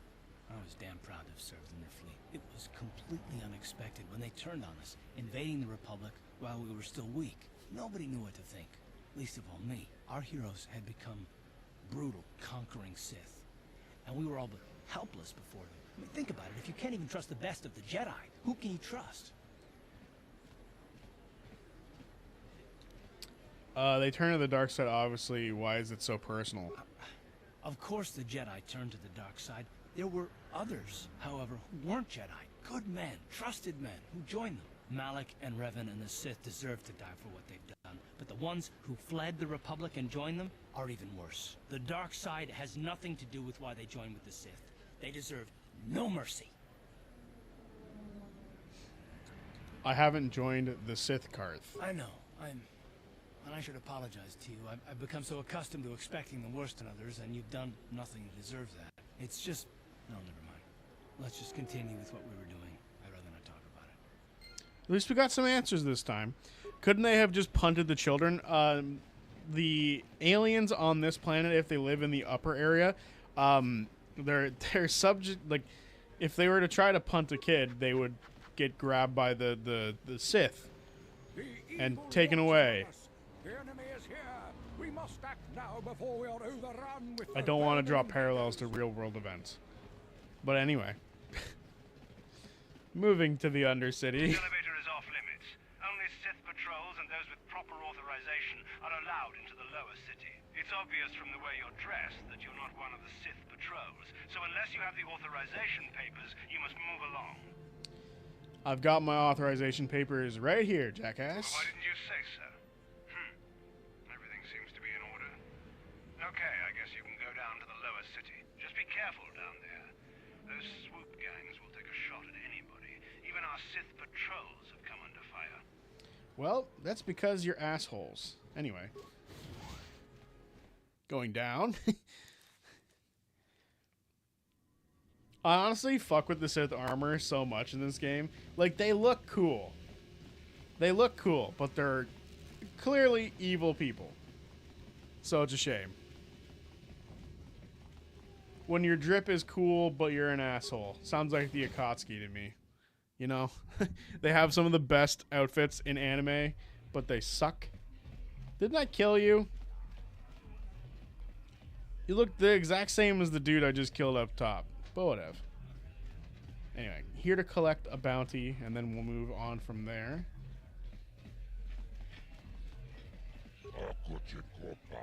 Back again, human. I hope you didn't come just to chat. Davik hired me to do business and make credits, not to make small talk. I've got a bounty I want to collect on. A bounty, well, human, this is what I'm here for. Which bounty are you here to collect on? Tell him about Matrick. The trader Matrick is now dead. Now a dead trader. This is a lesson for anyone thinking again about turning against the exchange. Here's 300 credits. That's the price for all bounties. Thanks. Hey, maybe we can persuade him. Persuade, I want 400 credits for this job. Fuck. I think we've already heard him talk about bargains. Sorry, I lost my head. I'll take 300. You do good work, human. There's lots of bounty hunters on Terrace, but most are lazy. Maybe if you keep cashing in bounties, they'll work harder. Alright. I want details on the bounties you're offering. All the information is in your data pad already. But if you don't want to look, then I guess I can fill you in. Who do you want to know more about? Salvin's dead. Dia's not a bad guy. Largo. Where's Largo? Actually, now that I think of it, the bounty is no longer on the table. Davik told me Largo's bounty is off the table. Oh. Okay, cool. I think Dia's probably the same, right? I want to learn details about the bounties in the data pad. Dia should be the same. Wait, I almost forgot the bounty has been pulled. Human Holden told me he doesn't want her dead anymore. Sorry, no credits for Dia. Got it. Cool. Goodbye, human. You come back if you want to earn more credits. Bounties pay good money, and remember to come see me if you want any information. Very nice.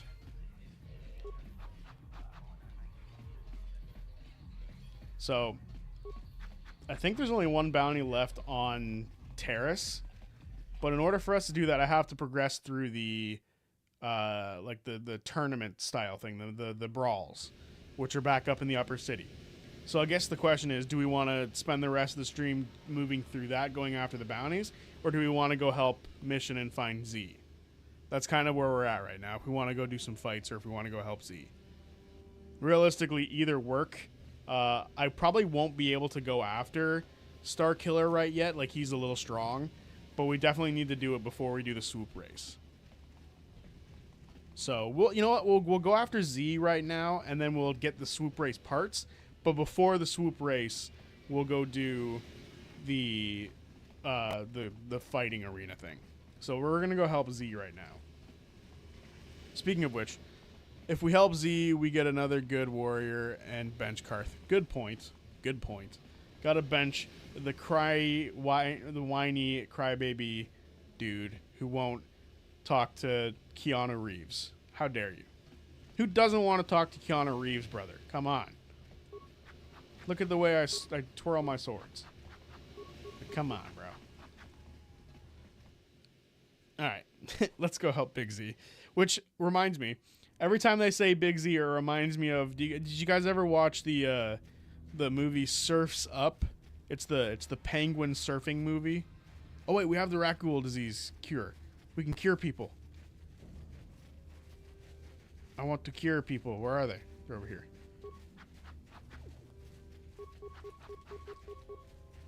Twirl. All right, outcast healer. Again, is there something else you need? I brought you a serum. You can cure the Rakghoul disease. Your offer is generous, Upworlder, but the serum is useless to us now. The villagers infected with the Rakghoul disease have been quarantined beyond this gate. At any moment, they could be transformed into terrible monsters. Nobody would be foolish enough to risk going into the pens to give them the cure. The infected ones could transform into Rakghouls and attack them at any moment. I'm going through those gates to try to help the infected ones. I can't stop you from going through the gates, Upworlder, but if the infected ones have already transformed into Rakghouls, you'll be walking into your grave. They're not Rakghouls. You can see them right there. Hang on. Something I've neglected to do the entire stream was save. So, thank God I remembered to save. because that would be 2 hours worth of stream lost if I didn't. Okay. Please, help us. We're infected with the rat ghoul disease. At any moment we could... no! No! No! This is upsetting. This is very upsetting news. Oh, there's still people over there. Okay. We can save some of them. We can save some. Come on. Sure. I hate that this coward is right. These ones are way stronger. What the hell? Shoot the shit out of them, guys. Shoot them. What? Crapola. Please shoot the shit out of them. 1 damage. Come on, shoot them, guys. Shoot them. It's a good thing I saved right here, huh? Otherwise it could have been bad. Phew, that was close. Yes, they're the same. I fucking love that movie. Amazing soundtrack. Yeah, it's a dope movie. Not to mention, it's one of the most, like, realistic sounding movies when it comes to, like, the way people talk. And Jeff Bridges and Shia LaBeouf are awesome. So, it's just a win all around, you know? Please, please, you have to help us. We beg you. We don't want to end up like the others. Please help us. We can't end up like them. I have brought you a serum to cure the rat ghoul disease. You have a cure? Please give it to me, please, quickly, before it's too late. Here, take this serum. I have enough for both of you. Quickly, I must inject it before it is too late. Yes, I feel it working. I feel the disease burning away. It's like a miracle. I am cured. Thank you, Upworlder. You have saved us from a fate worse than death. I only wish I had some reward to give you. Maybe you can find something worthwhile in the wreckage of that Republic escape pod. Escape pod, what are you talking about? Not long ago, an escape pod crashed in the Undercity, far to the northeast of the village. We were going to try and salvage equipment from it, but we were attacked by the rat ghouls and infected. I'd tell you more if I could, but our salvage team never reached the pod. It's probably still there, unless some of the other Upworlders already found it and picked it clean. We should go now, Upworlder. We're anxious to return to the village and see our families again. Thank you once again for everything you've done. No problem, no problem. I'm just sad that 3 of you had to die. Very upsetting. But yeah, the soundtrack of that movie is so good. But what's funny is it's so like stuck in the year it came out with its soundtrack too. So like if you grew up from that time period and you were a kid and you were the right age for it, that movie's soundtrack is just a nostalgia smack to the face. It's so funny. Okay, so she said the escape pod was moving around this map is infuriating. Escape pod. Okay, it's literally right in front of us. So hopefully now that I've interacted with them, something's actually there. But yeah, just every time she says Big Z, I'm like, oh yeah, the surfing guy, Jeff Bridges. Who apparently, because my brother and I watched that movie recently, and we elected to look into it a bit more. Apparently, Jeff Bridges is actually like a big time surfer in real life. Like he loves surfing, which is hilarious to think about. Am I not supposed to be able to get down there or something? Like I feel like this game's setting me up to look here and there's nothing for me to get. Which is kind of annoying. Huh? What? Can mission fit? No, no one can fit. Is there like not a journal entry?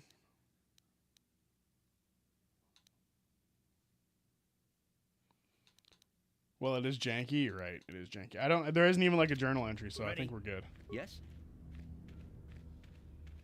Ugh. Get away.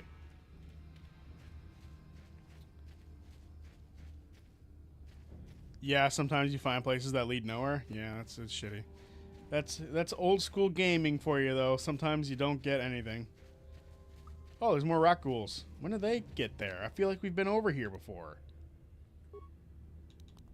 Huh? Let's plant some mines. And then start shooting them, and then make them come this way. Come on, suckers. Do not fight. Make them run into explosions. Come on. They're not gonna come over here. They're just gonna swarm cars. These ones are way weaker than the ones that we had got attacked by in the actual town. Like, that's ridiculous. Yeah?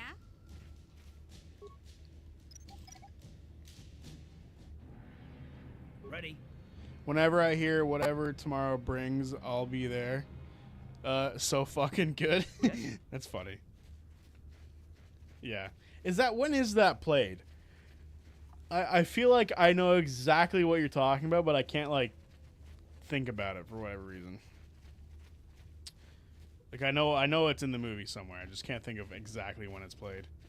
I love the scene where they're talking about surfing in the tunnel, like in the barrel, and like they get actual like surfers to do commentary over it. That style of movie was so unique. Like, I don't feel like that movie's ever been done in a, like, no movie has been done in a similar style since then, which is insane. Like, it was an interesting idea, and the fact that like it never got another movie doing that sort of thing is crazy to me. Also, that movie never getting a proper sequel is bullshit. It did get a sequel, and I'm sure somebody's gonna say something like that, but it's not a good sequel. So we're just gonna ignore the fact that it technically got a sequel, but it's not good.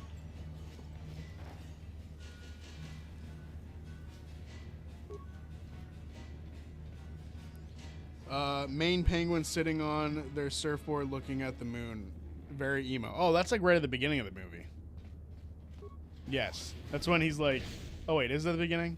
It probably is, like, very quickly in the movie.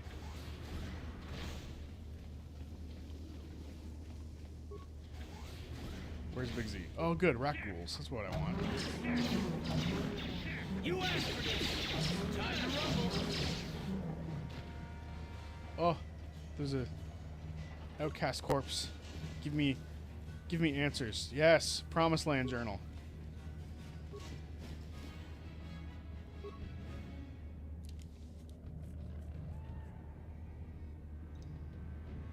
Hello, Trent. Nice to see that you're here. Hey, thought I'd check this out, see what it's all about. Well, it's one of the best Star Wars games ever made, so you've made a good choice.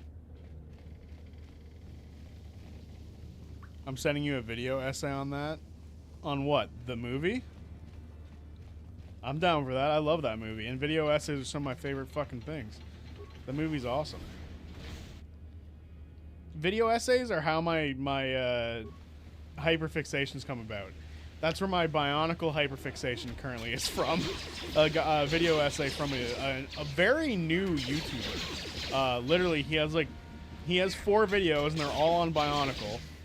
And he has like 3K subscribers because of that, which has me a little mad. He's passed me already, but that's okay. I like seeing people's success. I love seeing people succeed on like stuff they're passionate about. So this guy making like a bunch of bionicle videos and now he's getting super successful is very inspiring to me. A little jealous, but it's still nice to see.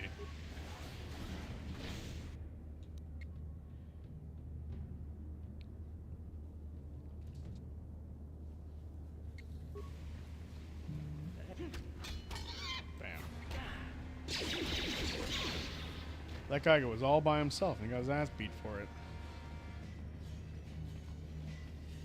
I totally forgot that Karth leveled up, but we're going to save that for later. More rat ghouls!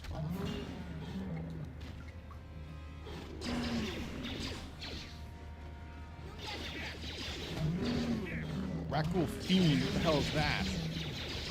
They're slightly stronger rat ghouls, got it. They hurt.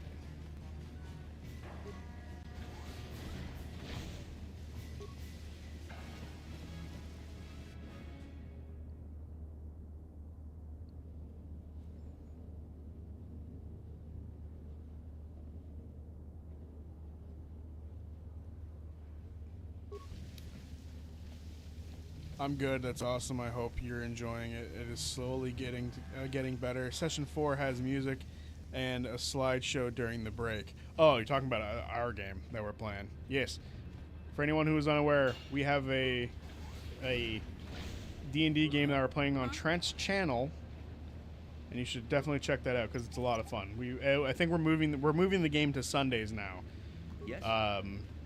For convenience of schedules, because you know life happens, things get in the way, and we have to switch up some days. So we have switched that up. It's honestly kind of good because it means that I don't have to cut my in-person game short. Because my in-person game would go either Thursday or Tuesday. I had no issues with cutting it short, but it's nice that I don't have to now. We can go a little longer if I have to. More corpses. You sent it? Oh, good. I'll definitely have to watch that essay and talk to you about it later, because I love that movie, so it'll be a lot of fun to watch that video. You can come watch it depending on the time. I think it's it'll be about 6 p.m. EST, which I think, if my math is right, is midnight for you. So hopefully that's not a problem, which just by me saying midnight might be rough. So I'm not sure exactly if that's the correct time difference between you and us, but it might be. But you should still check it out. He leaves the VODs up. Yeah? It's been a lot of fun. There's been a lot of chaos. I have taken the role of pushing the red button whenever I can. So I'm very excited for that. I love pushing the big red button. If it's there, I need to press it. You know what I'm saying? Just it needs to get pressed. I feel like we've been fucking everywhere and we haven't found Z yet. What's going on? And you know what sucks? I half expected us to find him on the other side of this door, and lo and behold, he's not here yet. Yes? Boom. Oh my god, there was 50 of them.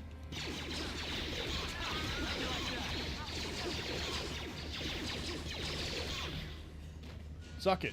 You guys are getting your asses kicked. There's still one more in there. Holy. Flurry of blows time, sucker. Pop, pop, pop. Gotta hit him with the pop, pop. How are you not gonna see a red button and not push it? Yeah, it has to happen. If it's there, it gets pushed. I don't know what to tell you. It is part of my being. Just like how in a video game, if I reach a thing that I can't open, I try to figure out how to open it. Like what Mission just did. Boom. Pazak cards. Hey! We got Zeblar's shit, but we don't see Zeblar. Sure. Zodiac pushed the button, Dream did not. You're damn right. That guard deserved it. That guard deserved it. He was in the way.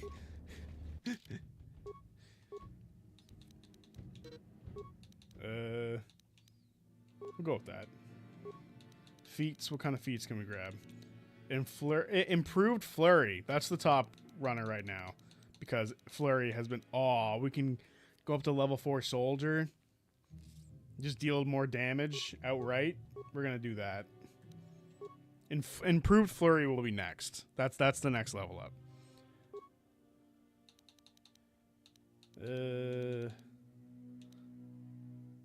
Awareness. Or can we level up his treat injury? We can. Feats. Why do you have 2 weapon fighting? Like, that just doesn't work for you. His blasters have gone all up. I mean, does that count for blasters too? 2 weapon fighting?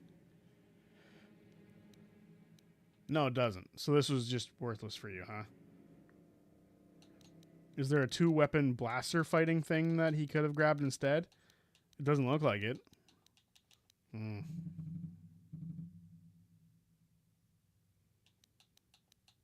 Alright. I think we're good on that level up. Yeah? Alrighty. Sure.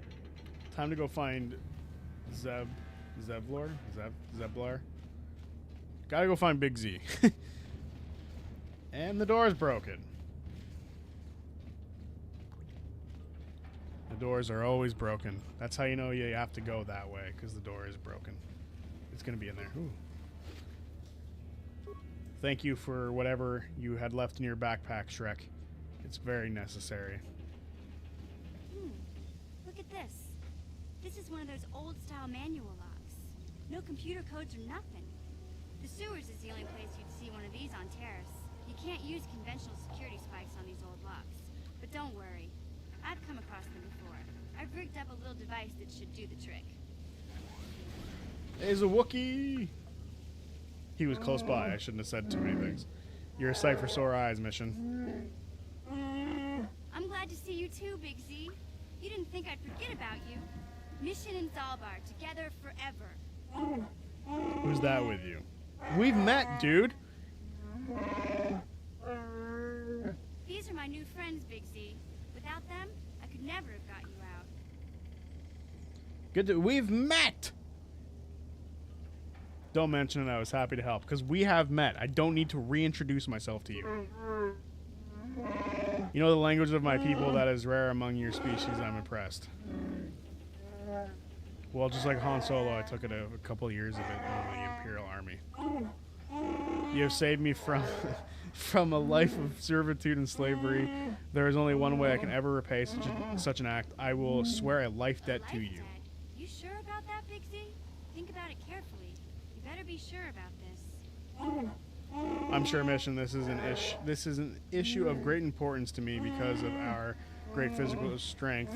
Wookiees are being used as slave labor. They see us as brutes and animals to be exploited. Over the years, slavers have taken many of my people. We must always be on guard. Fuck's sake, it talks too quick. The Gamorreans captured me, and I thought I was doomed to a life of servitude. I have been saved from such a fate. Fuck's sake, Z! Wow, this is major. Do you realize what it means?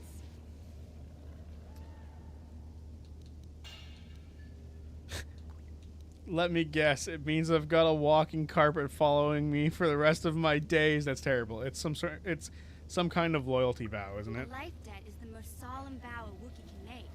It means he'll stay by your side for the rest of your life. Wherever you go, whatever you do, Zalbar will be with you. In the presence of you all, I swear my life debt forever. After I will be by your side, Dune and Valus. May my vow be as strong as the roots of the great Warshuri trees of Kashyyyk. They say Kashyyyk in this game because this game actually predates Kashyyyk being in any of the movies. So they didn't know how to say it. So it's Kashyyyk in the game, but it's Kashyyyk in reality. I'm honored to accept this vow. I guess this means you're stuck with me, too. Wherever Big Z goes, I'm going. I almost lost him once. It's not going to happen again. That's fine. Glad to have you aboard, Mission. So, I guess I still owe you one secret path into the Vulcar base. That was the deal, wasn't it? Don't worry. I know a back door into that scum den. Oh, we're entering through the back door, guys. Good. The sooner we get there, the better. I better come with you. The Vulcars put up a force shield to keep the sewer dwellers out. I'm one of the only non-Vulcars on Terrace who can get you past it. I can't remember exactly how to get there, but I know it was somewhere here in the sewers. Over to the northeast, if I remember right. I just hope the Rancor monster isn't still there. The what? Rancor, are you There serious? used to be a Rancor monster that made its nest in that part of the sewers. Pretty much eats anything it can get its claws on. That thing is huge. Luckily, Rancors aren't too bright. I was able to sneak past it before, so I'm sure we'll figure something out. That is, unless you want to change your mind. No, that's a good idea. Let's go. I'm not afraid of any Rancor. Let's go. Okay then, off we go. Well, like I said, somewhere to the southeast. Just look for the force shield, and we'll know we're there. Zeblar has joined your party. Remember, you can only have 2 party members with you at any time. The others will wait back in your apartment. You can switch party members using your party selection screen, accessible by pressing A while on the map screen. This button is disabled in areas that are considered dangerous. Party selection. Oh, here we go. No. I want to get rid of... Oh, good. We've already gotten rid of him. Beautiful. Get rid of Karth. Everywhere we go, get rid of Karth. Now we have our walking carpet. I'm kidding. He's not a walking carpet. Isn't Mission already pretty big on repair? I want to see her stats. Her repair is only +2. Maybe I can make Zevlor a big repair guy for us. Because that sounds like fun. Zevlor being... And he's already there, right? He's already decent with his repair. So we'll do that. That sounds like fun to me. And with him, I'm pretty sure he's got the big blaster that he uses. Heavy weapons, hang on.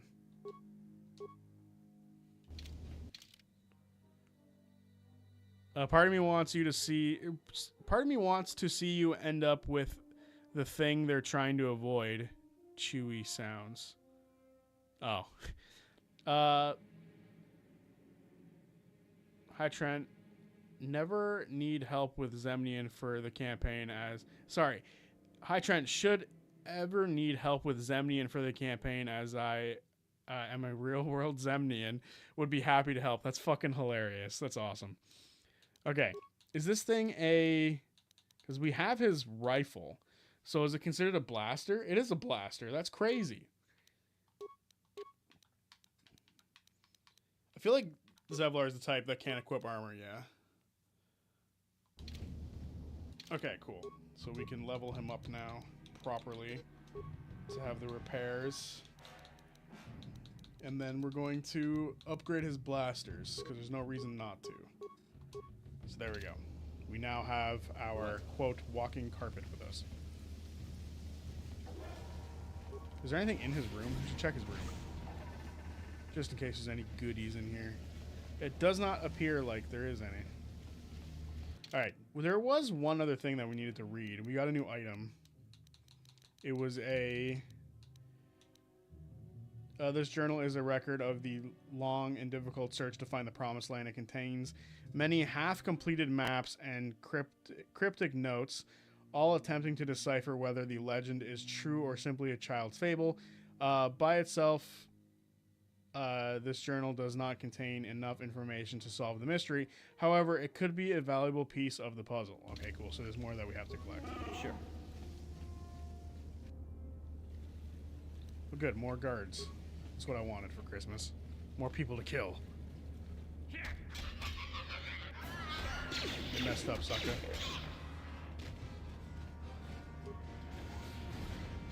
Oh. Huh? That's a mission. That's a mission for mission.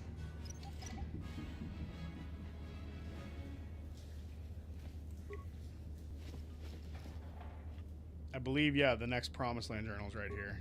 Beautiful. So we have 2 Promised Land journals, but we don't have the answers. What? So we gotta keep looking. Eventually we'll find our way to the Promised Lands. Can I look at the map quickly?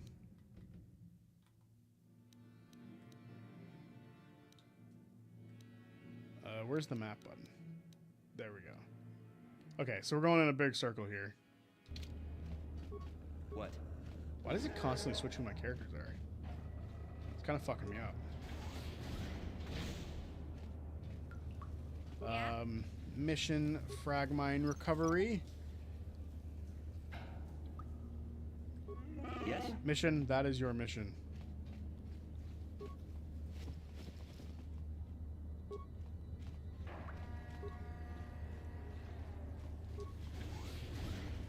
For fuck's sake, every time.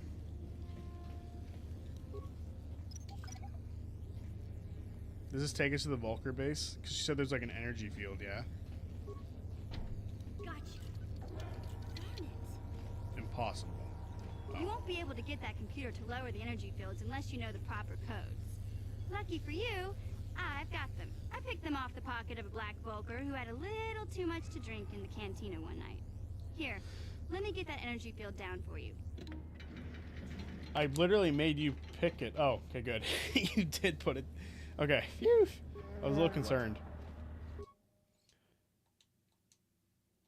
Okay, cool. Everything is turned off. We don't need to waste our time with anything else. Yeah? I do want to continue adventuring around here, though, because there's still stuff to find and kill. Sure. Come on. We been in this room already? Was this like the first area we were in? I think this is the first area we were even in. So it looks like there's still one room to look in, but I might be wrong. So before we get too far, I want to go check out that last little room, and then we'll go see about a Rancor.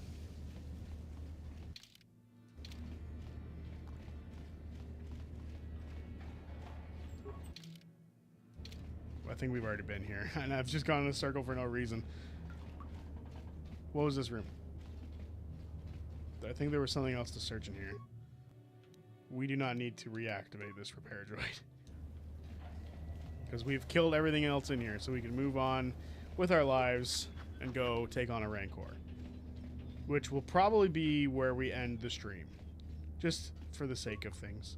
Because we are at the almost 2.5 hour section. In all of the wandering, we've lost mission. Come on. Hello, Dylan Jackson. There's. How's it going? How's it hanging? Welcome to the stream. Dream isn't here to welcome people to the stream quite yet, so. That's badass that you're playing this game. I love this game. It's so much fun. It's one of my favorites. One of my favorite Star Wars games. And with the fate of the Republic coming out, it only felt right to play this game in anticipation. And eventually we will be playing the sequel to this as well. So that will be something for us to do. Also, if the interest for more Star Wars games is there, I'm open to playing as many as there are. I love Star Wars games, so I have the Jedi Academy game that I can play. If I can, I'll try to find the Outcast games. Sure. I love these games, so I'm down to play anything. I've never played Jedi Outcast, so it could be interesting. Sith Patrol.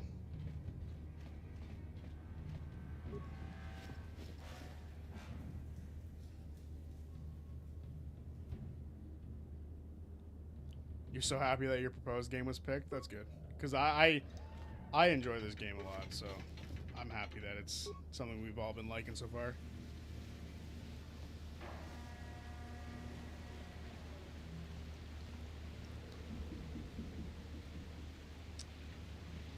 Sounds fighting. Sweet All Watch, will you have a playlist on YouTube? I can make a playlist for this stream.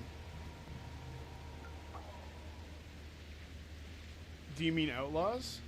No, there's Jedi Outcast. It's an older game. And I have been playing Outlaws. I actually enjoy it quite a bit. That's definitely not like a stream game, Outlaws. Like, there's so much shit in that game that you have to do. It would not be a very fitting stream game. Outlaws. It's a good game, believe it or not. I know a lot of people don't like Star Wars Outlaws, but it's actually a very good game. But it's definitely not a stream game. We all know the bag of holding is a bag of holding. We all know. Hang on. We all know a bag of holding in a bag of holding means a tear in reality, and things go astral plane, right? Yes. Kind of. It does create some type of black hole-esque thing, yes.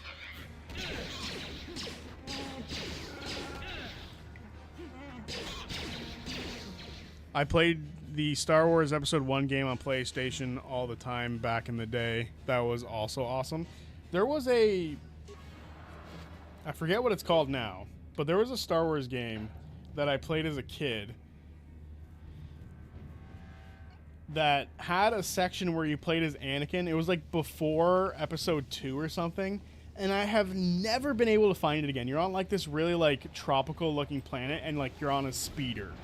I've never been able to find it since then, and it's infuriated the ever-living shit out of me that I've never found that game. I'm not sure exactly what it is, but like you play as Anakin for the most part, I think. I just don't remember what it is.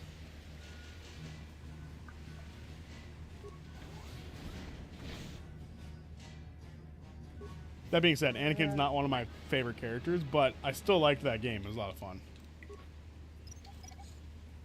100% Trent, but I have DM'd over 500 sessions, so I don't represent the normies.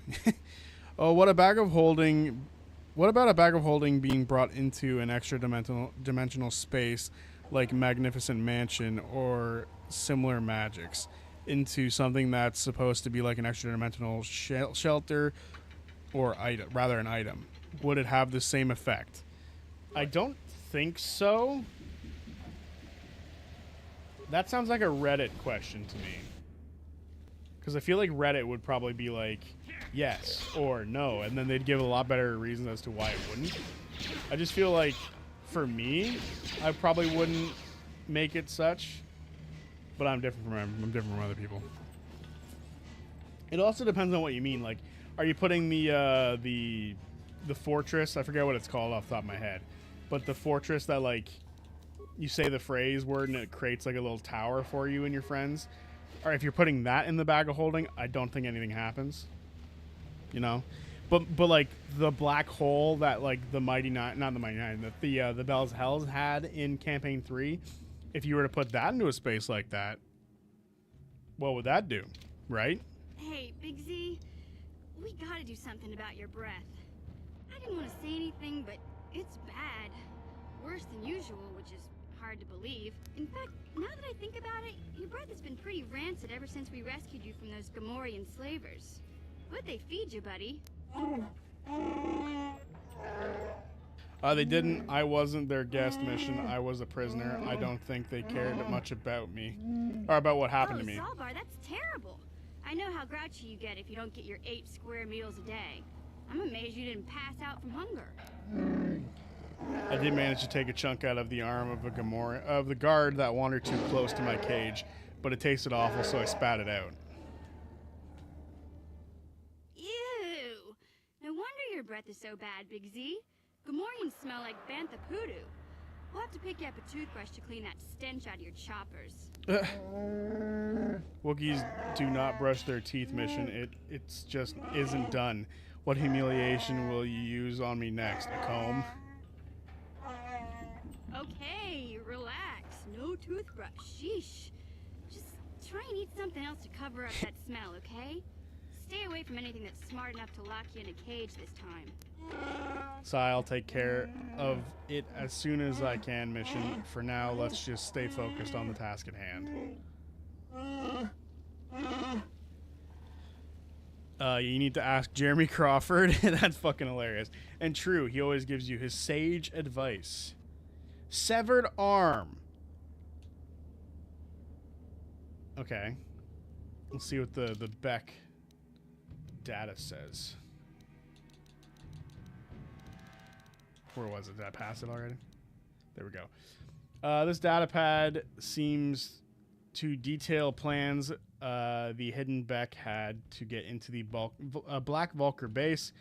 Of note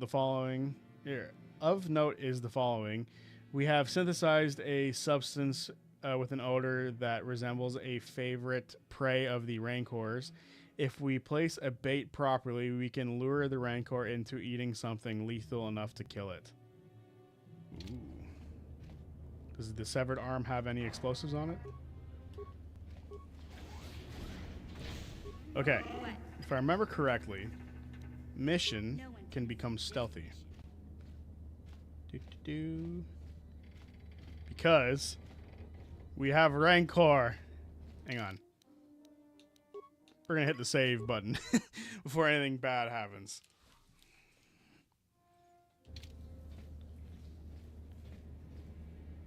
Nope, just keep walking. Just keep on walking.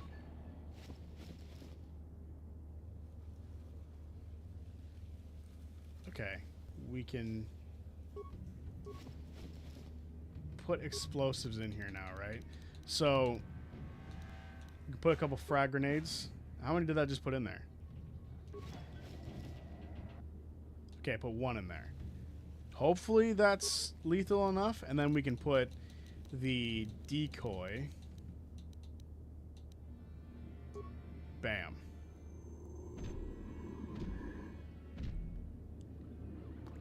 Will a single frag grenade kill him?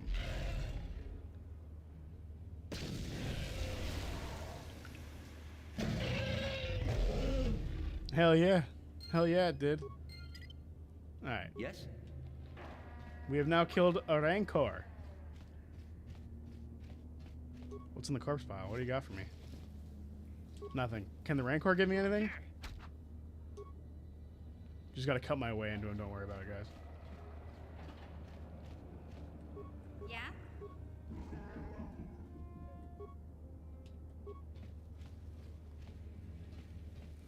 He didn't give us nothing? That's mildly upsetting. Oh well. No Rancor guts for us. Yeah, so I don't punish people if they go in there with the bag of holding into a tiny hut or a magnificent mansion. Well, tiny hut doesn't do the same thing. A magnificent mansion's one thing. If you want it to be like, oh, you enter the magnificent mansion with a bag of holding and you explode into a tear in reality, theoretically that's more accurate than tiny hut, because tiny hut's just like a protection dome, right? But I think it would make sense if you would make it hard to decide if the risk their loot this for the for the safety inside the tiny hut, for example. I don't think tiny hut fits that example, but yeah, I get what you're saying. One of the games I'd want to see is Star Wars Commandos. I haven't gotten to see much about it besides knowing a concept. Well, I own that too. We can play that. We can play that for sure. It's basically Star Wars Halo, for lack of a better idea of what it is. It's Star Wars Halo. Which, depending on who you are, that either sounds awesome or terrible. But I could definitely play that. It's definitely a game that I have access to.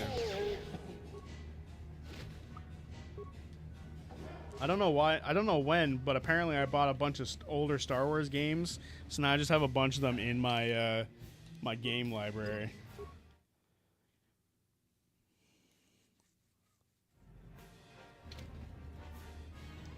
That's it.